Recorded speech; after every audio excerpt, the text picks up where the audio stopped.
You need to give me half of this house for my wedding, or I'll make sure everyone knows what kind of selfish sister you really are."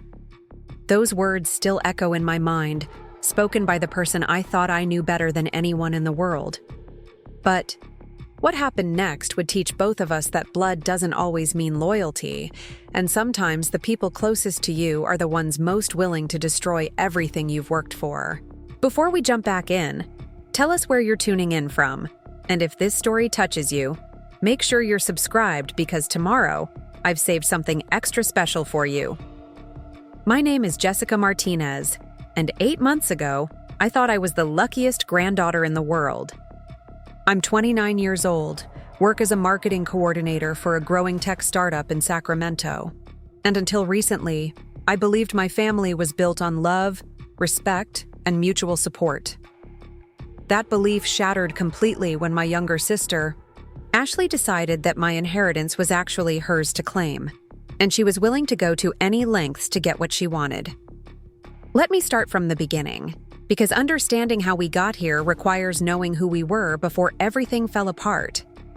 Ashley and I grew up in a tight-knit Mexican-American household in Elk Grove, just outside Sacramento.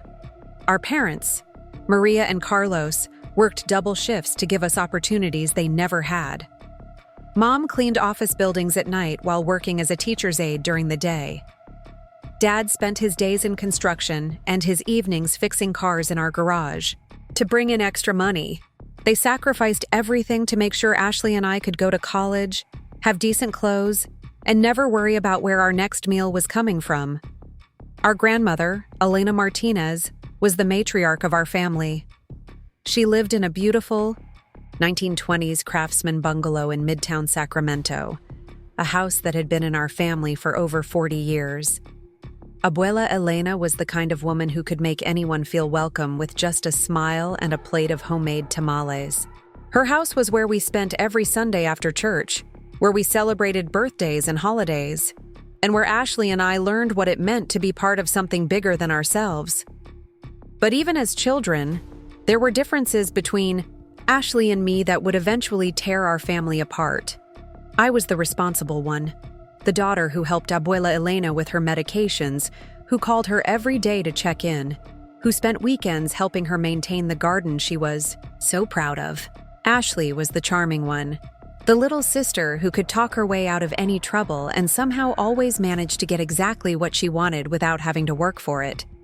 When we were kids, this dynamic seemed harmless enough. Ashley would forget to do her chores, and I'd cover for her to keep her out of trouble. She'd spend her allowance on the first day, and then somehow convince me to share mine for the rest of the month. Our parents always said Ashley was just more social, more outgoing, while I was the practical one who would always land on her feet. Looking back now, I can see that we were already establishing patterns that would eventually destroy our relationship. After high school, I went to UC Davis and studied marketing communications.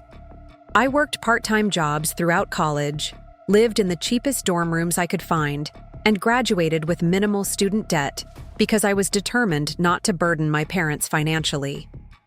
Ashley went to Sacramento State for 2 years, changed her major 3 times, and eventually dropped out to pursue what she called her creative career. This mostly involved posting lifestyle content on Instagram and TikTok while working part-time at various retail stores and living with roommates in increasingly expensive apartments she couldn't really afford. Despite our different paths, we remained close. I was the sister Ashley called when she needed advice, money, or just someone to listen to her latest drama. I was proud of her creativity and her confidence, even when I worried about her financial decisions. When she started dating Brandon Cole 2 years ago, I was genuinely happy for her. Brandon came from a wealthy family in the Bay Area, worked in finance, and seemed to genuinely care about Ashley's dreams and ambitions. What I didn't realize was that Brandon's family's wealth had given Ashley a taste of a lifestyle she couldn't afford but was determined to have. The expensive dinners, weekend trips to Napa Valley, designer clothes that she charged to credit cards she kept secret from our parents. All of it was building up to expectations that would eventually crash. down on all of us. Last year, when Abuela Elena's health started declining, I became her primary caregiver.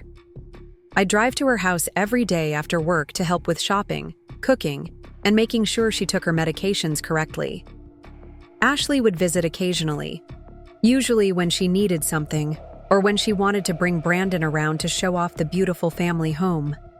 During those visits, Ashley would take photos of herself in various rooms, posting them on social media with captions about family legacy and generational wealth that made me uncomfortable, but that I never directly confronted.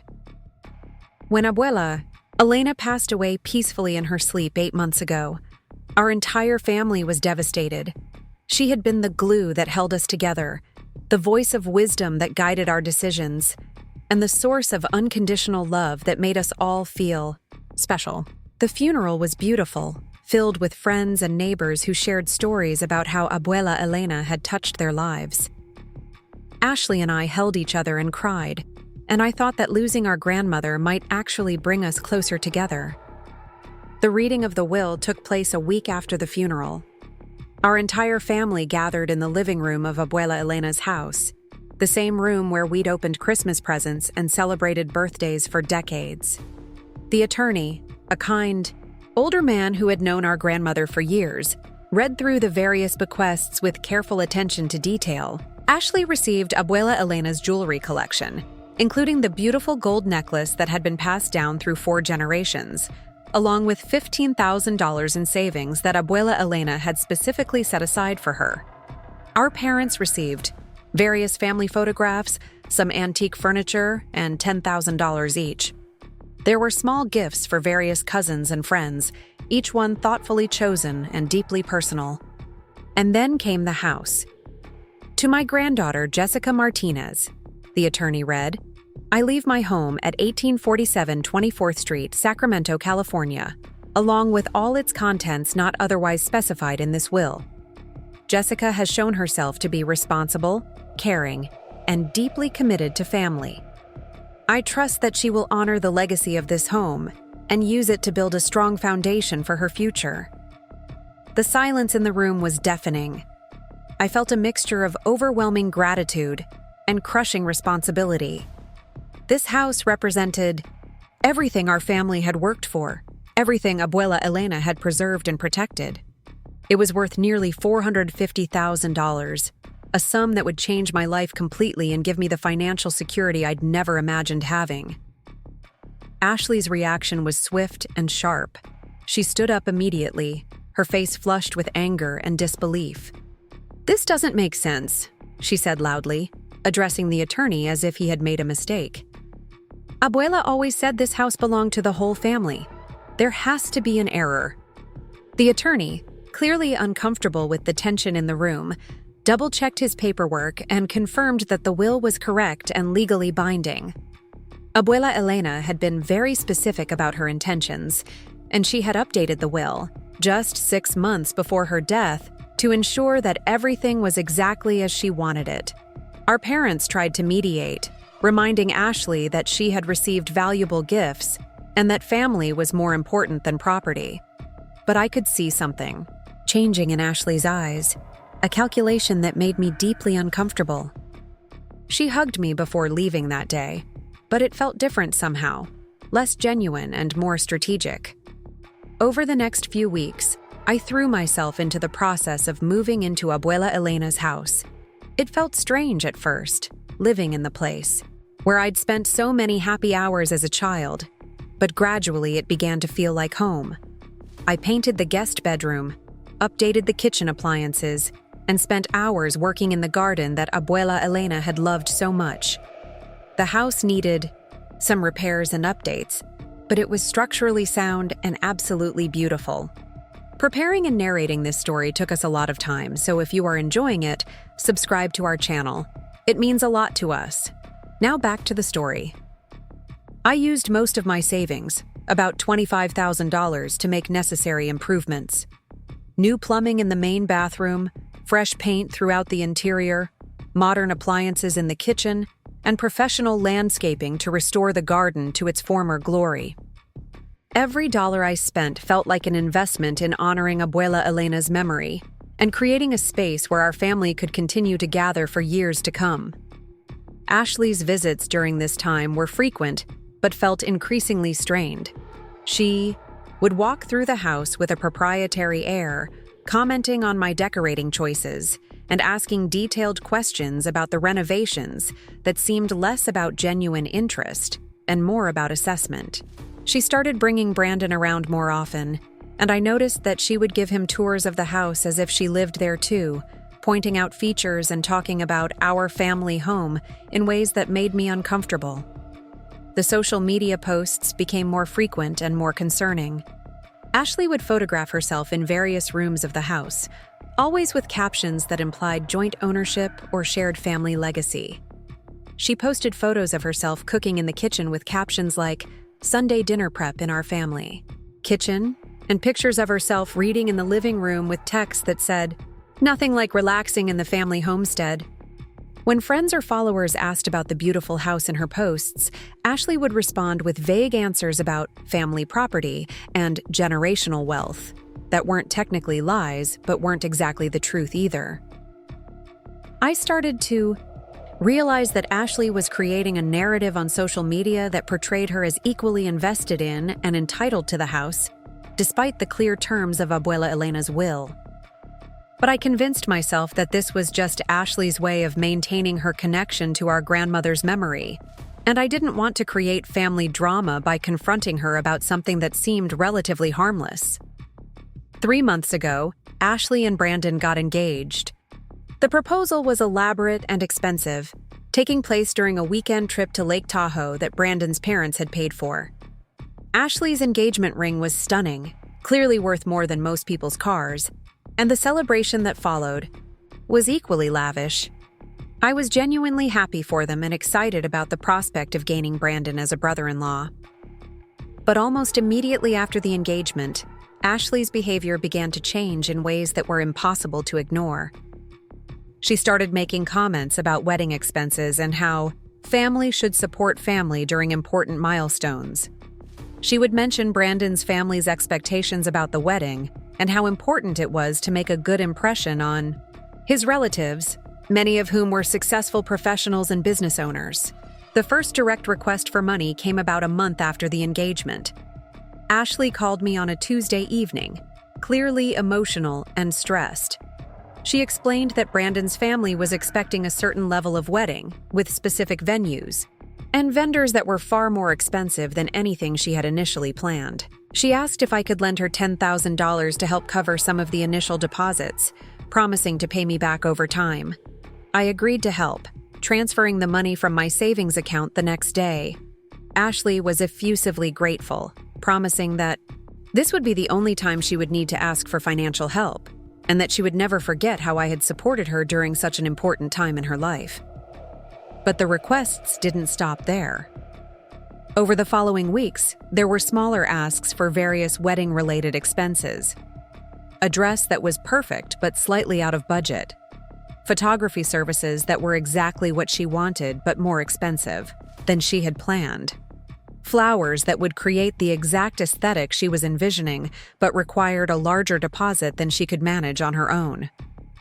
Each request was accompanied by detailed explanations about why this particular expense was crucial to the wedding and promises that this would be the last time she would need help.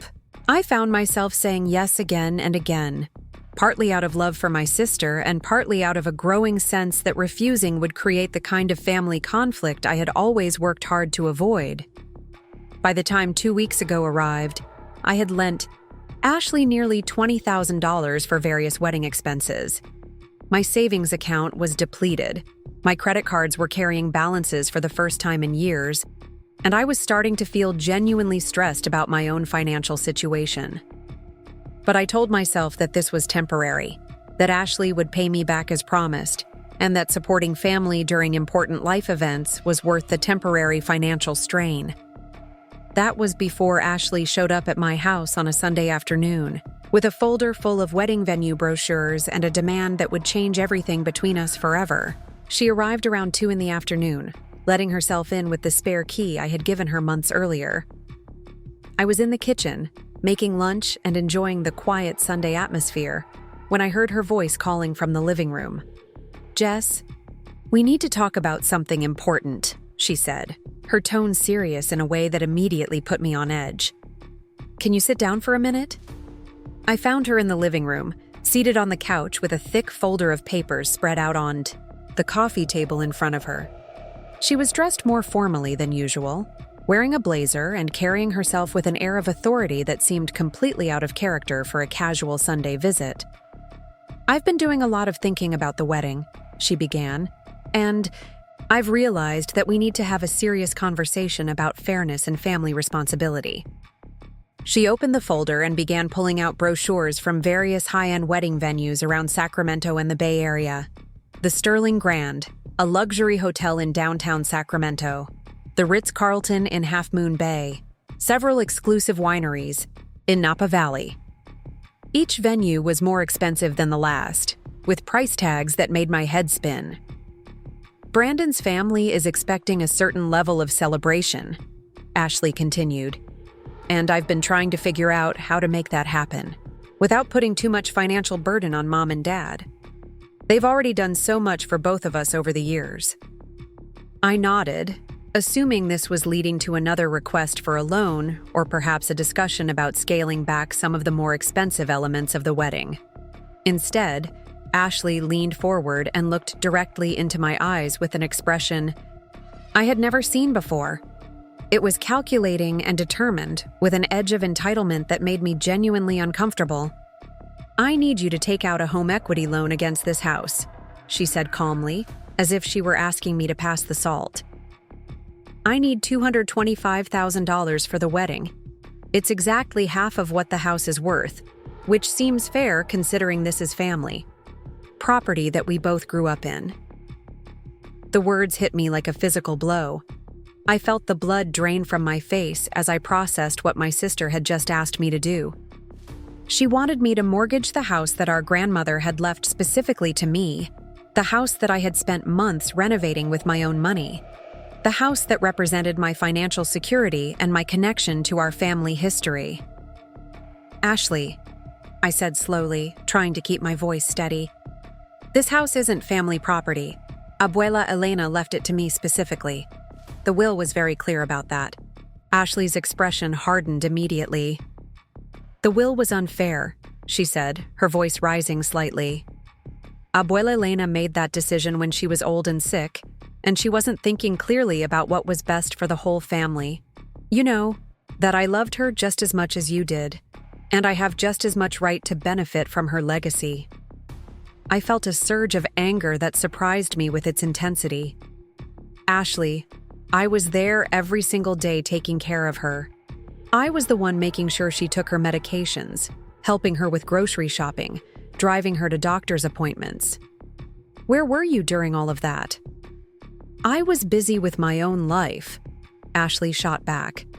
"That doesn't mean I loved her any less, or that I deserve to be cut out of inheriting something that should belong to both of us. This house has been in our family for 40 years. We both have memories here. We both have a connection to this place." She stood up and began pacing around the living room, gesturing at the walls and furniture as if she were making a legal argument. "Besides," she continued, "you're not even using the house properly. You live here alone, and you could easily afford the payments on a home equity loan with your job. The money would go towards something beautiful and meaningful, a celebration that would bring our families together and create memories that would last forever." I stared at my sister, trying to reconcile this person with the Ashley I thought I knew. The woman standing in my living room was demanding that I risk my financial security, mortgage my home, and essentially give her half of everything I owned to pay for a single day of celebration. "Ashley," I said as calmly as I could manage, "I've already lent you $20,000 for this wedding. I've stretched my budget to help you with deposits and expenses. But what you're asking now is completely unreasonable. This is my home. Abuela Elena left it to me, and I'm not going to mortgage it to pay for your wedding." The transformation in Ashley's demeanor was swift and shocking. Her face flushed red with anger, and her voice took on a tone I had never heard from her before, sharp and venomous. "You're being incredibly selfish," she said, practically spitting the words. "This is supposed to be the most important day of my life, and you're more concerned about protecting your precious house than supporting your own sister. What kind of family member does that make you?" She moved closer to me, her eyes blazing with an anger that seemed completely disproportionate to the situation. "Brandon's family is going to think I come from a family of peasants if I can't afford the kind of wedding they're expecting. Do you want me to be embarrassed in front of the people who are going to be my in-laws for the rest of my life?" "Ashley," I said, standing up to face her, "this isn't about embarrassing you or not supporting you. This is about you asking me to risk everything I own for a party. That's not reasonable and it's not fair." But Ashley wasn't listening. She was building up steam, pacing back and forth and gesturing wildly as she spoke. "You've always been jealous of me," she said, her voice getting louder and more accusatory. "You've always resented that I'm more outgoing, that I have more friends, that people actually enjoy being around me. And now you're using this house as a way to keep me down, to make sure I can't have the life I deserve." The accusation was so unfair and so far from the truth that it took my breath away. I had spent years supporting Ashley, helping her financially, covering for her mistakes, and celebrating her successes. The idea that I was jealous of her or trying to sabotage her happiness was not just wrong, it was cruel. "That's not true, and you know it," I said, my own voice rising now. "I love you, and I've always supported you.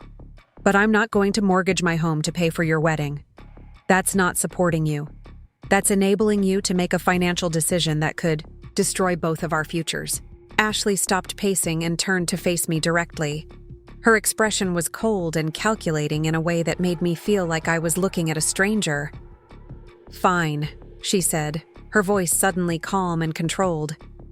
"If you won't help me willingly, then I'll have to find other ways to make sure this family does what's right." She began gathering up the wedding brochures and stuffing them back into her folder, moving with sharp, angry movements that made it clear she was far from finished with this conversation. "You should know that I've already put deposits down on several vendors based on the assumption that you would do the right thing and help me. If you force me to cancel those arrangements, it's going to cost me thousands of dollars in penalties, and it's going to ruin everything I've been planning for the past 3 months." She stood up and walked toward the front door, pausing to deliver one final ultimatum that would change everything between us forever. "I'm giving you 48 hours to think about this, Jess. You can either help me willingly, or I can make sure that everyone in this family knows exactly what kind of selfish, greedy person you really are. And trust me, once I start talking to people about how you've refused to help your own sister on the most important day of her life, you're going to find out just how quickly family loyalty can disappear." She walked out of my house, slamming the door behind her with enough force to rattle the windows. I stood in my living room, surrounded by the silence she had left behind, trying to process what had just happened.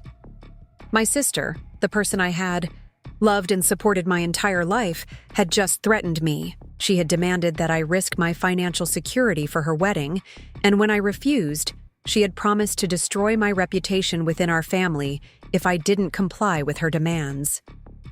I sank onto the couch where Ashley had been sitting just moments before, staring at the coffee table where she had spread out those expensive wedding venue brochures like evidence in a trial where I was the defendant. For the first time since Abuela Elena's death, I felt completely alone. The house, that had been my sanctuary, my connection to family history and my foundation for the future, suddenly felt fragile and threatened. My sister had made it clear that she was willing to do whatever it took to get what she wanted, even if it meant destroying our relationship and potentially my financial stability in the process. I sat in that silence for a long time, trying to figure out how the person I thought I knew better than anyone in the world had become someone I didn't recognize at all. And slowly, as the shock began to wear off, it was replaced by something else entirely. a cold, clear determination that Ashley was about to learn that I was much stronger than she had ever given me credit for. The next morning, I woke up with a sense of purpose I hadn't felt since Abuela Elena's death. Ashley thought she could manipulate me into mortgaging my future for her fantasy wedding, but she had made a crucial miscalculation. She had assumed that I would fold under pressure the way I had when we were children, that I would prioritize keeping the peace over protecting myself. But I wasn't the same person who had covered for Ashley's mistakes and lent her money without question. I was a 29-year-old woman who had worked hard for everything I had, who had earned the trust and respect of my grandmother, and who was not about to let anyone, not even my own sister, threaten the security I had built for myself. Ashley had given me 48 hours to think about her ultimatum. What she didn't realize was that I was going to use those 48 hours to make sure that when this confrontation came to its inevitable conclusion, I would be the one holding all the cards. The first thing I did Monday morning was call in sick to work. I needed time to think clearly without the distractions of meetings and deadlines, and I had a growing sense that the next few days were going to require my complete attention. I made a pot of coffee and sat at my kitchen table, looking out at the garden that Abuela Elena had taught me to tend, trying to process the magnitude of what Ashley was asking me to do. A home equity loan for $225,000 would mean monthly payments of nearly $1,500 for the next 15 years. With my current salary of $65,000 a year, that would consume almost half of my take-home pay, leaving me with barely enough to cover basic living expenses, let alone emergencies or any kind of financial security. Ashley was essentially asking me to become house poor for the next decade and a half so she could have one expensive day. But it wasn't just the financial implications that kept me awake all night. It was the casual cruelty of how Ashley had presented her demand, as if my financial stability was a reasonable sacrifice for her social ambitions. The sister I thought I knew would never have threatened me the way Ashley had yesterday, and I was beginning to wonder how long she had been harboring these feelings of entitlement about my inheritance. I spent the morning going through old text messages and emails from Ashley, looking for signs I might have missed. What I found was disturbing in its consistency. For months, Ashley had been subtly reinforcing the narrative that the house somehow belonged to both of us. Messages about our family home and the house we grew up in, that I had interpreted as nostalgic sentimentality, now seemed more calculated and deliberate. There were also financial requests that I had forgotten about, or dismissed as one-time needs. A $500 loan in January for car repairs that was never repaid. $800 in March for unexpected medical expenses that Ashley never specified. $200 in May for what she called a career investment opportunity that seemed to involve some kind of social media marketing course. Looking back through my bank statements, I realized I had been lending Ashley money regularly for over a year, and she had never repaid a single cent. The pattern was clear now, in a way it hadn't been when I was living through it day by day. Ashley had been testing my boundaries, seeing how much she could take without consequences, gradually escalating her requests until she felt confident enough to demand something truly outrageous. The wedding was just the excuse she needed to make her biggest play yet. By noon, I had made my first important decision. I was going to document everything. Every text message, every email, every social media post where Ashley had implied joint ownership of the house. I took screenshots of her Instagram and TikTok posts, saving them to a folder on my computer labeled Evidence. If Ashley wanted to play games with family loyalty and public perception, I was going to make sure I had a complete record of her behavior. The social media posts were particularly revealing when viewed all together. Over the past 8 months, Ashley had posted dozens of photos and videos from my house, always with captions that suggested she lived there or had equal claim to the space. Photos of herself cooking in my kitchen with captions like, "Sunday meal prep in the family house." Videos of herself getting ready for dates in my bathroom with text overlays about getting glam in our gorgeous family home. Pictures of her and Brandon relaxing in my living room with hashtags like family wealth and generational wealth. Most disturbing were the comments from her followers asking about the beautiful house in her posts.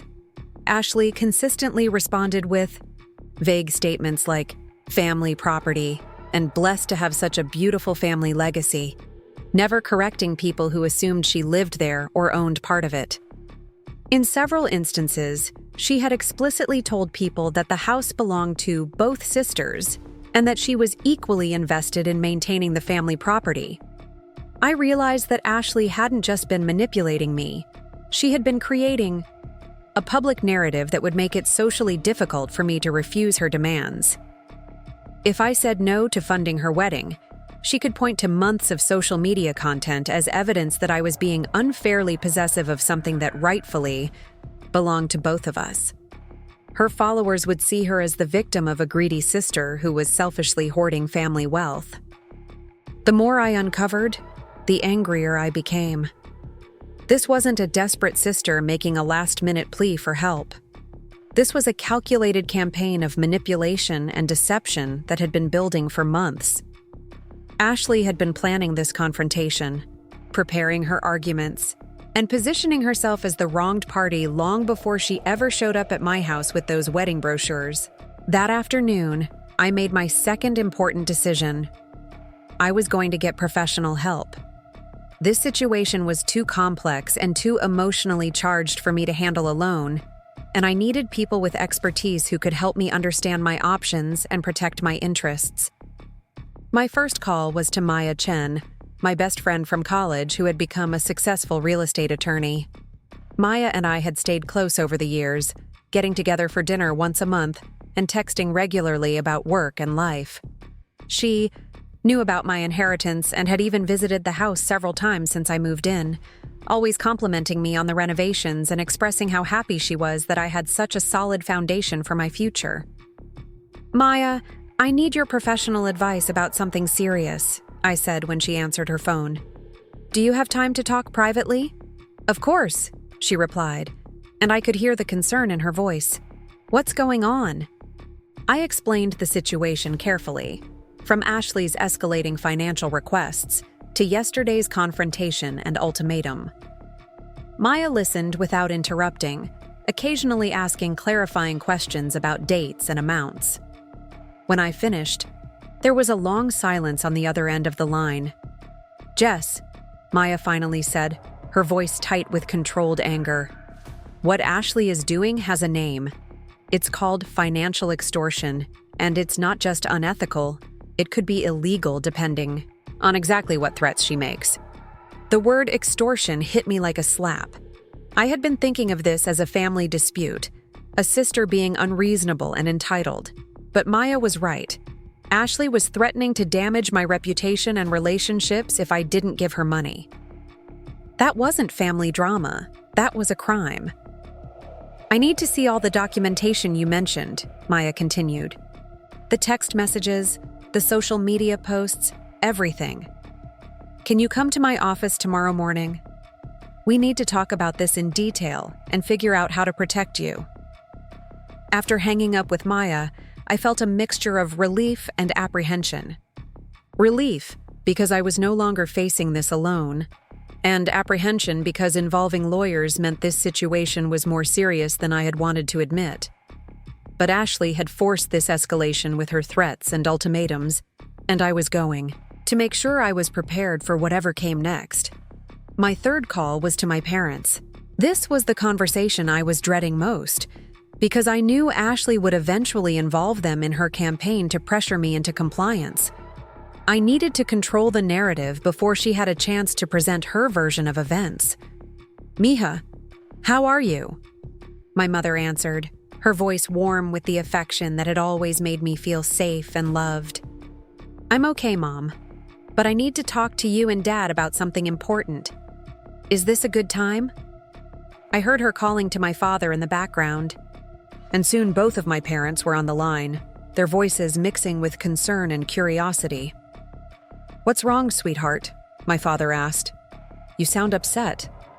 I had rehearsed this conversation in my head.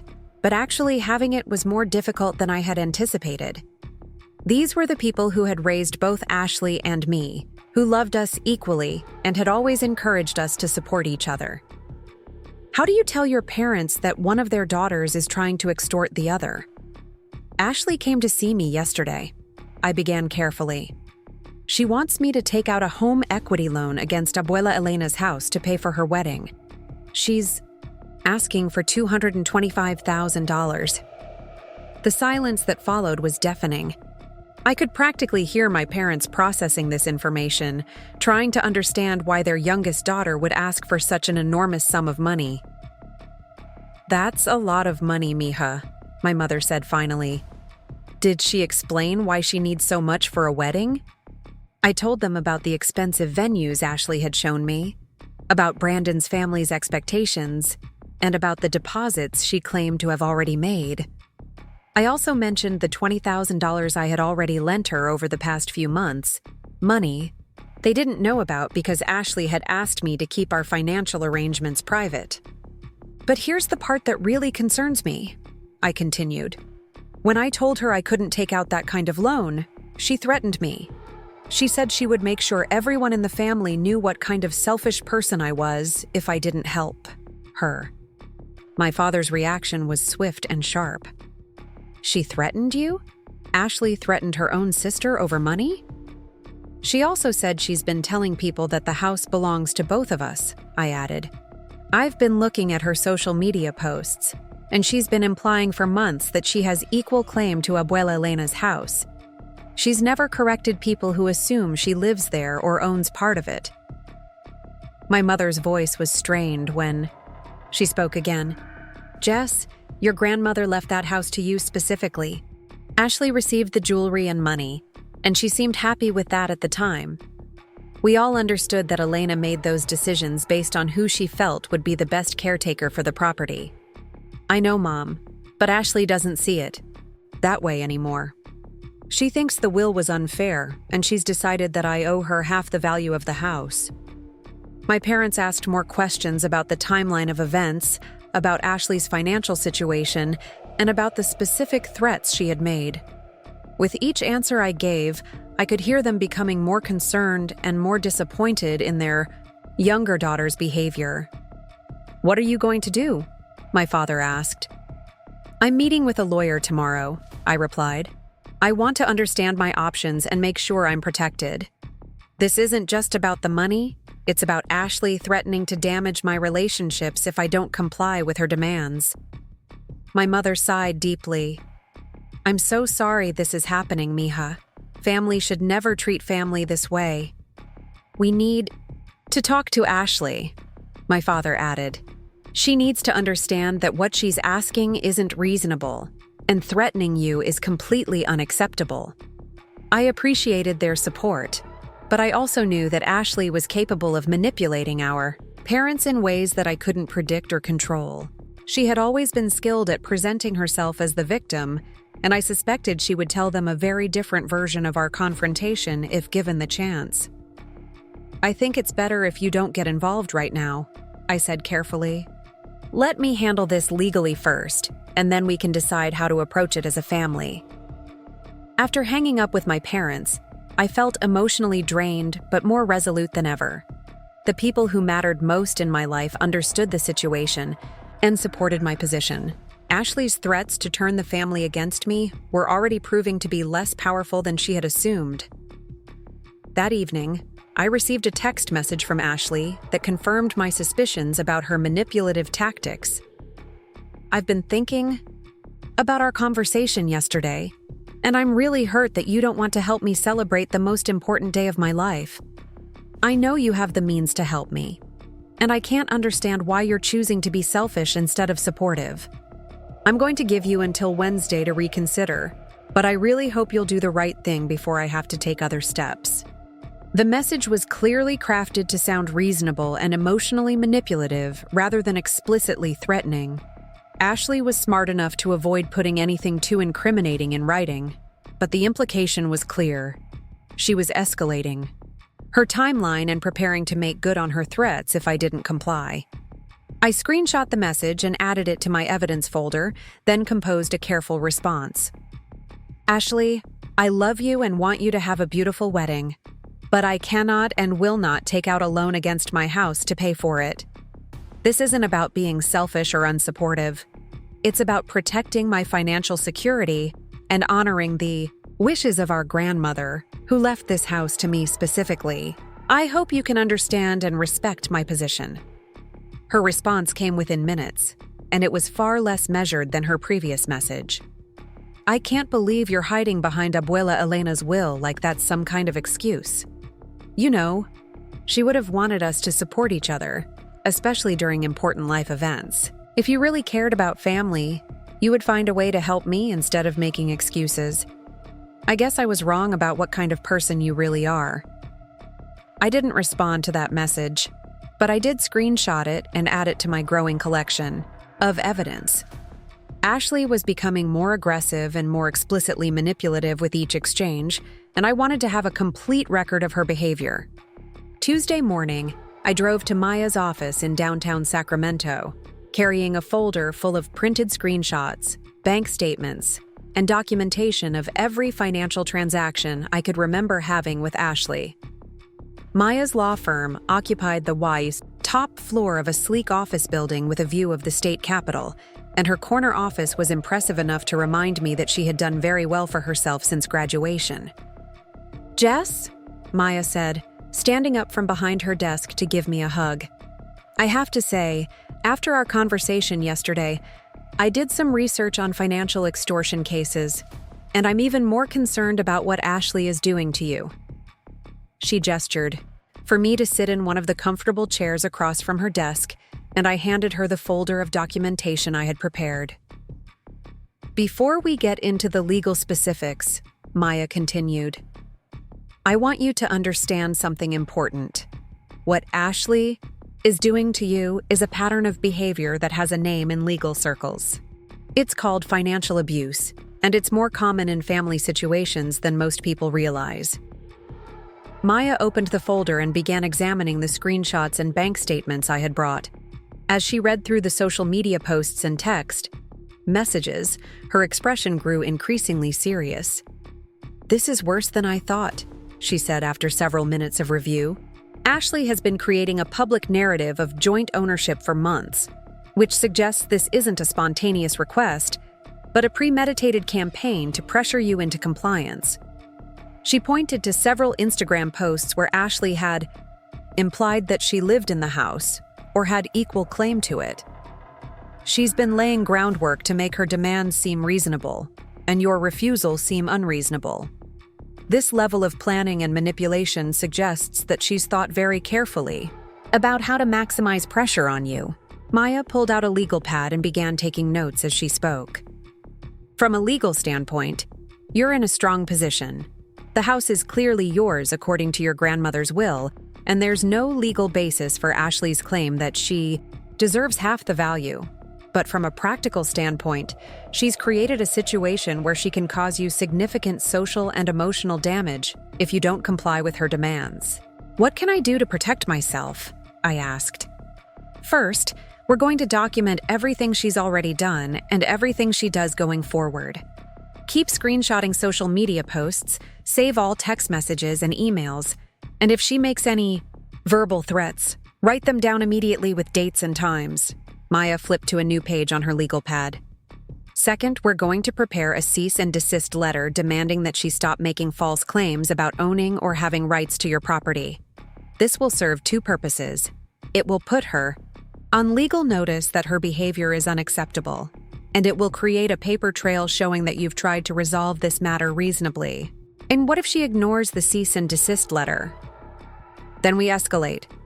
Depending on what threats she makes and how she makes them, we could file for a restraining order, pursue harassment charges, or even consider defamation claims if she damages your reputation with false statements." Maya leaned back in her chair and looked at me seriously. "Jess, I need to ask you something, and I want you to be completely honest with me. Are you afraid of Ashley? Do you think she might become physically threatening or try to damage your property?" The question caught me off guard. I had been so focused on the financial and emotional manipulation that I hadn't really considered whether Ashley might escalate to physical intimidation or property damage. "I don't think so," I said slowly. "Ashley has never been violent, and I can't imagine her actually trying to hurt me or damage the house. But honestly, a week ago I couldn't have imagined her threatening me over money either, so I'm not sure. I can predict what she might do." "That's exactly the right answer," Maya replied. "People under financial and social pressure can behave in ways that are completely out of character. We need to be prepared for the possibility that Ashley might escalate her tactics if she feels like she's losing control of the situation." Maya spent the next hour walking me through various legal options and strategies. She explained the process for filing harassment charges, the criteria for obtaining restraining orders, and the potential civil remedies available if Ashley's behavior caused me financial or reputational damage. "I'm also going to refer you to David Rodriguez," Maya said as our meeting was winding down. "He's a family law attorney who specializes in situations where family members are trying to claim property or assets they're not legally entitled to. He can provide additional perspective on how to protect your inheritance." "And Maya," she added as I was gathering my papers, "I want you to consider changing the locks on your house. If Ashley has a key, she has access to your personal space and your private documents. Given what she's already done, I don't think it's safe to assume she won't abuse that access." The suggestion about changing the locks hit me harder than I had expected. The idea that I needed to lock my own sister out of my house was heartbreaking. But Maya was right. Ashley had already shown that she was willing to violate boundaries and manipulate situations to her advantage.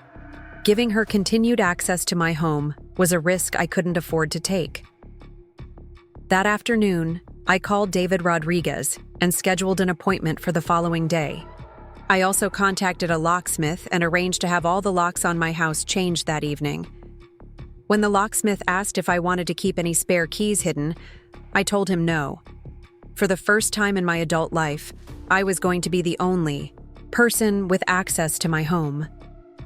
The locksmith, Tommy Sullivan, was a friendly older man who didn't ask questions about why I needed emergency lock changes on a Tuesday evening. He worked efficiently, replacing the front door lock, the back door lock, and the lock on the side gate that led to my backyard. When he finished, he handed me 3 sets of new keys and a receipt for $450. "These are good quality locks," he said, "and I've installed them properly. You shouldn't have any problems with security."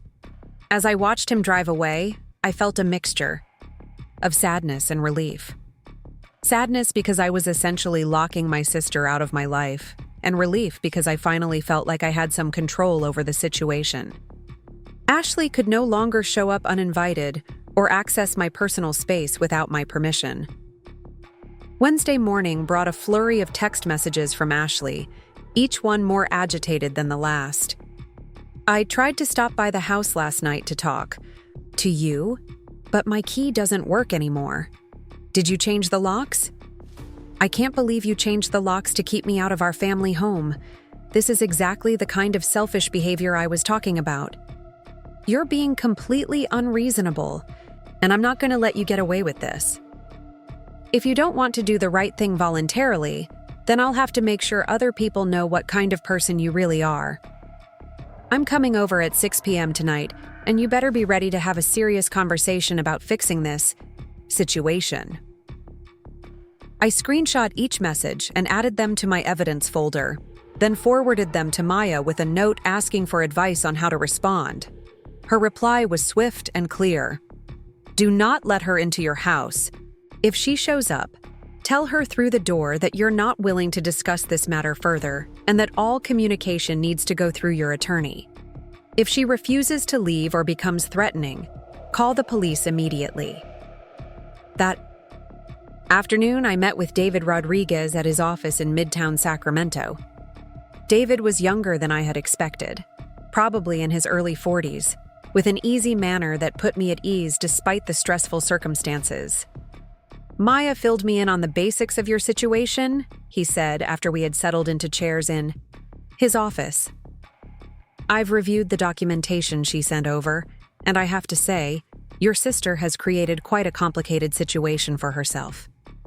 David pulled out a copy of Abuela Elena's will and placed it on the desk between us. From a legal standpoint, this is absolutely clear.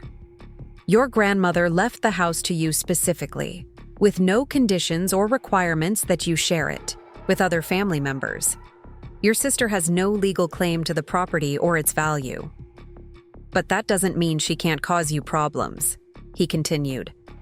Family disputes over property can get very messy, especially when one party is willing to make false claims and emotional appeals. David explained that there were several strategies we could use to protect my interests. The cease and desist letter Maya had mentioned would be the first step, followed by potential harassment charges if Ashley continued her threatening behavior. There's also something else we need to consider, David said. Based on the social media posts Maya showed me, your sister has been publicly claiming joint ownership of your house for months. If she's taken any concrete steps based on those claims, like using the supposed equity as collateral for loans, or making financial commitments based on expected access to the property, that could create additional legal complications. The possibility that Ashley might have already borrowed money against the house or made financial commitments based on her false claims about ownership was terrifying. If she had promised Brandon's family that she could contribute a certain amount to the wedding based on accessing equity from her share of the house, then my refusal to cooperate could create problems that extended far beyond our family. How do I find out if she's done something like that? I asked. We can have someone run a credit check and look for any liens or claims against the property, David replied. It's also worth asking directly during any formal communications. If she has made commitments based on false claims about the house, she needs to understand that she's created a legal liability for herself. As our meeting concluded, David gave me his card and instructions for how to reach him if Ashley escalated her threats, or if I discovered any evidence that she had made false representations about the property to third parties. One more thing, he said as I was preparing to leave. I know this is emotionally difficult because it involves your sister, but I want you to remember that you didn't create this situation. Ashley made choices that led to this conflict, and protecting yourself legally doesn't make you a bad sister or a bad person. His words were exactly what I needed to hear. For the past few days, I had been struggling with guilt about taking legal action against my own sister. But David was right. Ashley had created this crisis with her demands and threats, and I had every right to protect myself from the consequences of her poor decisions. Wednesday evening arrived with the kind of tension that makes every sound seem amplified and every shadow seem threatening. I had spent the afternoon preparing for Ashley's promised visit, reviewing the advice Maya and David had given me, and rehearsing what I would say if she actually showed up. At exactly 6 p.m., I heard a car door slam in my driveway, followed by the sound of footsteps on my front porch. Ashley knocked on the door firmly, but not aggressively, and I could hear her calling my name. Jess, I know you're in there. We need to talk about this situation before it gets completely out of hand. I approached the front door but didn't open it. Maya had been very clear that I shouldn't let Ashley into the house, and I was determined to follow her legal advice even though it felt strange and hostile to talk to my sister through a closed door. Ashley, I'm not comfortable having this conversation right now, I called back. I think we both need some time to cool down before we discuss this further. Cool down? Ashley's voice rose sharply. I'm the one who should be upset here. You changed the locks to keep me out of our family home, and you're refusing to help me with the most important day of my life. What exactly do I need to cool down about? I took a deep breath and tried to keep my voice steady and calm. Ashley, this is my house. Abuela Elena left it to me, and I have the right to control who has access to it. I'm sorry if that upsets you, but I'm not comfortable with the way our last conversation went. Our last conversation went badly because you were being completely unreasonable, Ashley shot back. All I did was ask for help with my wedding, and you acted like I was trying to rob you or something. I could hear her moving around on the porch, probably pacing the way she did when she was agitated. "Look," she continued, her voice becoming more conciliatory. "I know $225,000 sounds like a lot of money, but it's really not that much when you consider that it's only half of what this house is worth. You would still have $225,000 in equity, which is more money than most people our age will ever have." The reasonableness in her tone was more unsettling than her earlier anger had been. Ashley was trying a different approach, attempting to make her demands sound logical and fair rather than threatening and manipulative. "And it's not like you would be giving me the money," she continued. "It would be a loan. I would pay you back over time, probably faster than the bank payments, because Brandon and I will both be working and earning good money." I almost laughed at the absurdity of her offer. Ashley had already borrowed $20,000 from me with promises to pay it back, and she hadn't repaid a single dollar. The idea that she would be able to make payments on a $225,000 loan while also paying for a mortgage, car payments, and the expensive lifestyle she was already struggling to maintain was completely unrealistic. "Ashley," I said through the door, "I've already lent you $20,000 over the past few months, and you haven't made any payments on that debt. I don't think taking on additional financial obligations is a good idea for either of us."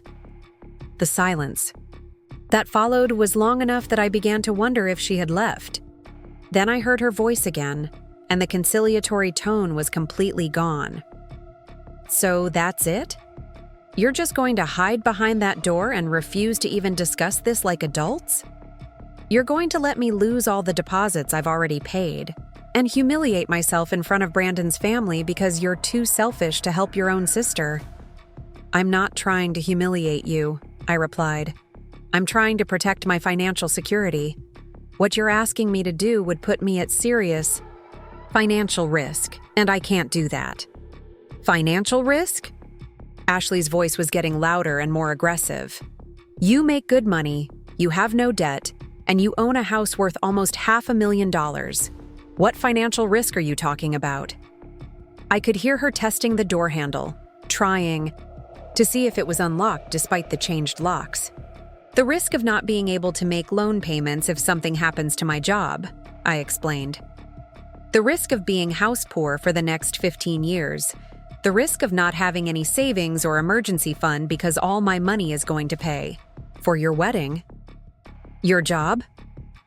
Ashley laughed, but it wasn't a pleasant sound.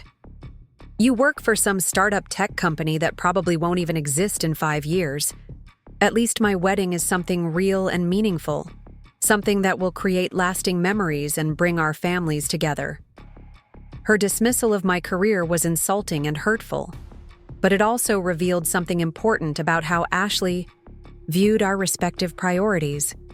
In her mind, her wedding was more important than my financial stability, my career, or my right to make decisions about my own property.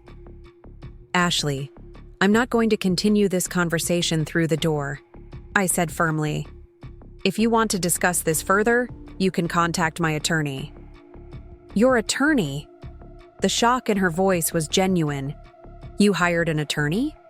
Over a family disagreement?" "You threatened me," I replied. "You said you would damage my reputation if I didn't give you money. That's not a family disagreement. That's extortion." The silence that followed was different from the earlier pauses. This time, I could sense Ashley processing the implications of what I had just said. She had probably thought of her threats as emotional leverage, not legal intimidation, and the realization that her behavior could have legal consequences seemed to catch her off guard. "Jess," she said finally, her voice smaller and less confident than it had been moments before. "I never threatened you. I just said that people would be disappointed if they knew you weren't helping me with my wedding. That's not a threat. That's just stating facts." But I had screenshots of her text messages, and Maya had already explained how Ashley's statements could be interpreted as threats and intimidation. Her attempt to backtrack and reframe her behavior wasn't going to change the legal reality of what she had already said and done. "I think you should leave now," I said. And I meant what I said about contacting my attorney if you want to discuss this further." "Fine," Ashley replied, and I could hear the anger returning to her voice. "But this isn't over, Jess. I'm not going to let you destroy my wedding and embarrass me in front of everyone I care about just because you want to keep all of Abuela Elena's money for yourself." I heard her footsteps crossing the porch, and then the sound of her car door slamming. As she drove away, I realized that I was shaking. The confrontation had been emotionally draining, but I felt proud of myself for standing firm and following the legal advice I had received.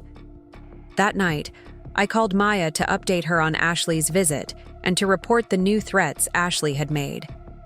Maya was pleased that I had followed her instructions about not letting Ashley into the house, and she was particularly interested in Ashley's statement about losing deposits she had already paid.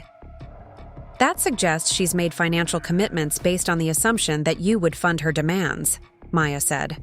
"That's going to be important information if this situation escalates further." The next morning, I woke up to a series of social media notifications on my phone. Ashley had posted a long message on Facebook about family disappointment and the pain of being let down by people you trust. The post didn't mention me by name, but it was clearly directed at our mutual friends and family members, painting her as the victim of someone's selfishness and lack of support. The post had already received dozens of comments from friends and relatives expressing sympathy and offering their own support. Several people had commented asking what happened and offering to help with wedding expenses, and Ashley was responding with vague statements about unexpected family situations and having to adjust plans because of other people's priorities. I screenshot the Facebook post and sent it to Maya, who responded within an hour with a draft cease and desist letter for my review. The letter was formal and legal in tone, demanding that Ashley stop making false claims about ownership of my property and stop making statements that could damage my reputation or relationships. "I think it's time to send this," Maya wrote in her email. "Ashley is escalating her campaign to pressure you, and we need to put her on notice that her behavior has legal consequences." I approved the letter, and Maya sent it to Ashley via certified mail that afternoon. Now there would be no question that Ashley had been formally notified of the legal issues with her behavior and demands. If she continued her campaign of pressure and manipulation after receiving the cease and desist letter, we would have clear grounds for more serious legal action. Thursday evening, I received a phone call from my mother. Her voice was strained and tired, and I could tell that Ashley had been working on our parents, trying to get them to pressure me into changing my position. "Mija, Ashley came to see us today," Mom said without preamble. She was very upset, crying and talking about how her wedding plans are falling apart because you won't help her. I felt a familiar stab of guilt, the same feeling I had experienced countless times growing up when Ashley would cry to our parents about something I had supposedly done to hurt her feelings. "She says you hired lawyers to threaten her," Mom continued. "Is that true?" I explained about Maya and David, about the cease and desist letter, and about the legal advice I had received regarding Ashley's threats and demands. My mother listened, without interrupting, but I could hear her sighing deeply as I described the escalating conflict. "This is not how family should treat each other," she said when I finished.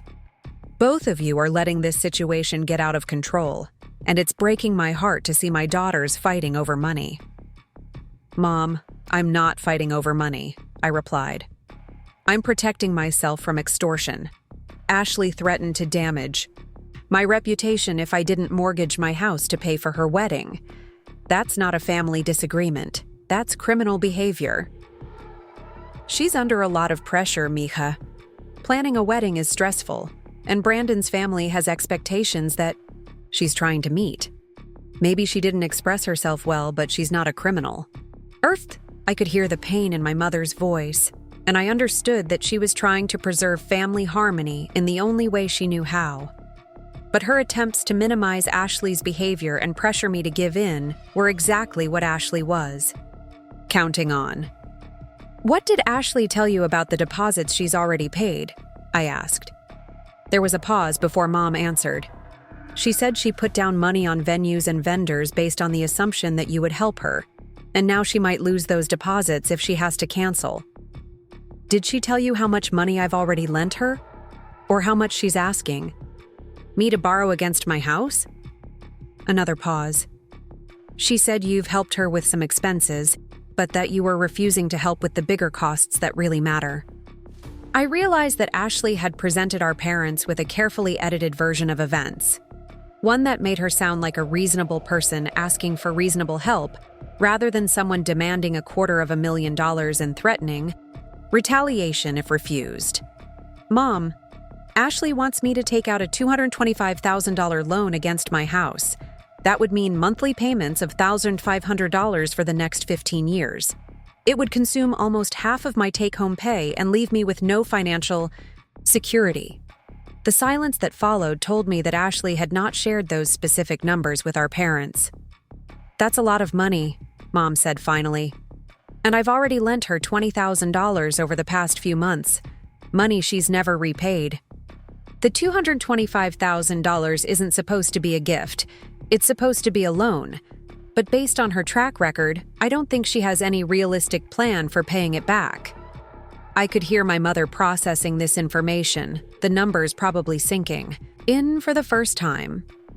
Ashley had been smart enough to frame her request in emotional terms rather than financial ones when talking to our parents, focusing on family loyalty and wedding dreams rather than the crushing debt she was asking me to take on.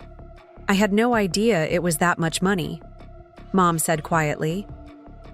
Ashley made it sound like you were just being stubborn about helping with wedding expenses. She's been manipulating the situation from the beginning, I explained. She's been posting on social media for months, implying that she owns half of Abuela Elena's house. She's created this narrative that I'm being selfish with family property that rightfully belongs to both of us. I could hear my father's voice in the background, asking questions I couldn't quite make out. My mother must have put the phone on speaker, because suddenly I could hear both of them clearly. Mija, your father wants to know about these social media posts, Mom said. I spent the next 20 minutes walking my parents through Ashley's Instagram and Facebook activity, describing how she had systematically created the impression that she lived in my house and had equal claim to it. I read them some of the captions and comments, and I could hear their growing concern as they realized the extent of Ashley's deception. This is very serious, my father said when I finished. Ashley has been lying to people, creating false impressions about property that doesn't belong to her. That's not just dishonest, it could be fraud. That's what my attorneys are telling me, I replied. They're concerned that Ashley might have made financial commitments to vendors or Brandon's family based on these false claims about the house. My parents asked more questions about the legal advice I had received and about my plans for handling the situation going forward. I could tell they were struggling with the reality that their younger daughter had behaved so inappropriately. But they were also beginning to understand why I felt the need to protect myself legally. What can we do to help? Mom asked finally. Don't let Ashley pressure you into taking sides, I said. She's going to try to get you to convince me to change my mind. But this isn't about family loyalty or wedding expenses. It's about her demanding that I risk my financial security for her social ambitions. After hanging up with my parents, I felt emotionally drained, but also relieved. They finally understood the full scope of what Ashley was asking and why I couldn't comply with her demands. If Ashley tried to use them to pressure me further, they would have the information they needed to make their own informed decisions about how to respond. Friday morning brought a text message from Ashley that was different in tone from her previous communications. Instead of anger or manipulation, it seemed to carry a note of desperation. I know you're upset with me, but I really need to talk to you about finding a solution that works for both of us. Brandon's parents are asking questions about the wedding budget, and I need to give them answers. Can we please meet somewhere neutral and try to work this out?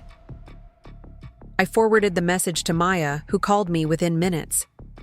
"This sounds like she's realized that her threats and ultimatums aren't working," Maya said. "She's probably starting to panic about the financial commitments she's made and looking for a way to save face with Brandon's family. Should I meet with her?" "Not alone, and not without careful preparation.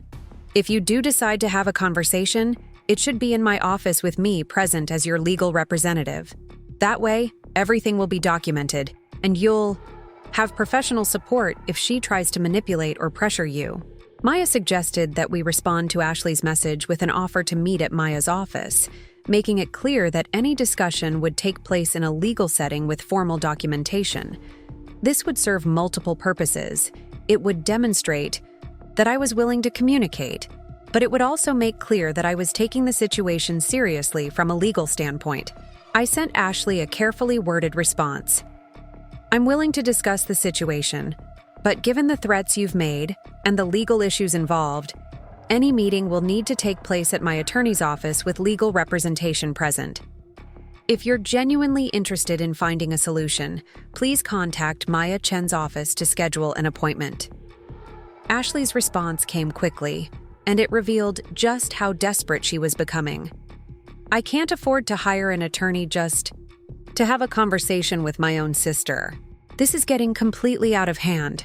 All I want is for us to work together on finding a way to make my wedding possible." Her admission that she couldn't afford legal representation was telling. If Ashley was truly in a position to repay a $225,000 loan, she should have been able to afford a consultation with a family law attorney. The fact that she couldn't suggested that her financial situation was even more precarious than I had realized. Maya and I discussed the implications of Ashley's financial constraints and decided to offer a compromise. We would allow Ashley to attend a meeting at Maya's office without her own attorney, but the meeting would be recorded, and Ashley would need to sign a document acknowledging that she was participating voluntarily and understood that Maya represented my interests exclusively. When we presented this option to Ashley, she initially balked at the idea of a recorded meeting, claiming that it would make the conversation feel too formal and hostile. But when I made it clear that this was the only way I was willing to discuss the situation, she reluctantly agreed to schedule an appointment for the following Monday afternoon. Over the weekend, Maya and I prepared extensively for the meeting. We reviewed all of the documentation we had gathered, discussed the key points we needed to address, and developed a strategy for keeping the conversation focused and productive. Maya warned me that Ashley would likely try to make emotional appeals and paint herself as the victim, and she coached me on how to respond professionally and factually. "Remember," Maya said, "the goal of this meeting isn't to solve Ashley's wedding problems or to repair your relationship. The goal is to make it clear that her demands are unreasonable and legally problematic, and to give her an opportunity to withdraw those demands voluntarily before we pursue more aggressive legal action." I spent Sunday afternoon walking through Abuela Elena's garden, thinking about how much had changed since I inherited the house 8 months earlier. What had started as a blessing and a new beginning had become the center of a family crisis that was threatening to destroy my relationship with my sister permanently. But as I tended to the roses that Abuela Elena had planted decades earlier, I reminded myself that she had chosen to leave the house to me for a reason. She had trusted me to be a good steward of the property and to make responsible decisions about its future. Taking out a massive loan to fund Ashley's extravagant wedding was not the kind of responsible decision Abuela Elena would have supported. Monday afternoon arrived with the kind of nervous energy that accompanies important confrontations. I arrived at Maya's office 15 minutes early, wearing a conservative business suit and carrying a folder with copies of all the relevant documentation. Maya had arranged for the meeting to take place in her conference room, with professional recording equipment set up discreetly around the table.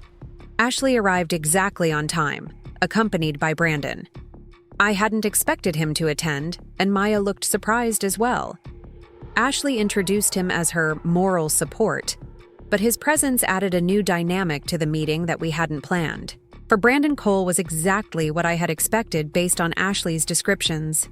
Tall, well-dressed and polished in the way that comes from growing up with money. He was polite but reserved during the introductions, and I got the impression that he was still processing the full extent of the conflict between Ashley and me. Maya began the meeting by explaining the legal framework and the recording procedures, then asked Ashley to state her position clearly for the record. Ashley took a deep breath and launched into what sounded like a prepared speech about family loyalty, wedding traditions, and the importance of supporting each other during major life events. "I know that Abuela Elena left the house to Jessica specifically," Ashley said, "but I also know that she would have wanted us to use family resources to support each other when it really matters. My wedding is a once-in-a-lifetime event, and I'm asking Jessica to help me make it special by allowing me to access some of the equity in our family home." Maya interrupted politely but firmly. "Ashley, I need to stop you there. You just referred to Jessica's house as our family home and talked about accessing equity as if you have some ownership interest. Can you clarify what you mean by that?" Ashley glanced at Brandon nervously before responding. "I mean that the house has been in our family for decades, and both Jessica and I have emotional connections to it.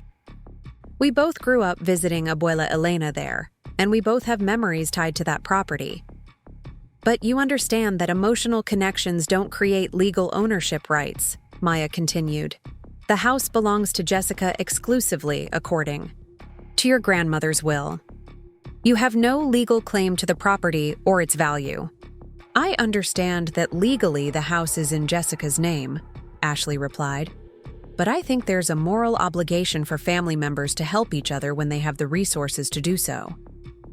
Maya pulled out copies of Ashley's social media posts and placed them on the table. "Ashley, I want to show you some posts from your Instagram and Facebook accounts over the past several months. In these posts, you've implied that you live in Jessica's house and that you have ownership rights to the property. You've responded to comments from followers by saying that the house belongs to both sisters and that you're equally invested in the property. Can you explain these statements?" The color drained from Ashley's face as Maya showed her the printed screenshots. I could see her reviewing the posts, probably realizing for the first time how her casual deceptions looked when presented as evidence in a legal setting. "Those posts were I was just trying to maintain my connection to the family home," Ashley said weakly. "I didn't mean to imply that I actually owned part of the house." "But you did imply that," Maya responded, "and these implications may have created legal problems for you. Have you made any financial commitments to wedding vendors or to Brandon's family based on the assumption that you could access equity from Jessica's house?" Ashley looked at Brandon, who was staring at the social media posts with growing alarm. I could see him putting pieces together, probably realizing that some of Ashley's confident statements about wedding funding had been based on claims that weren't true. "I might have given people the impression that I had more resources available than I actually do," Ashley admitted quietly. Maya leaned forward. "Ashley, I need you to be very specific about this. Have you signed contracts with wedding vendors based on false representations about your financial resources? Have you made promises to Brandon's family about your ability to contribute to wedding expenses based on supposed access to property equity?" The silence that followed was heavy and uncomfortable.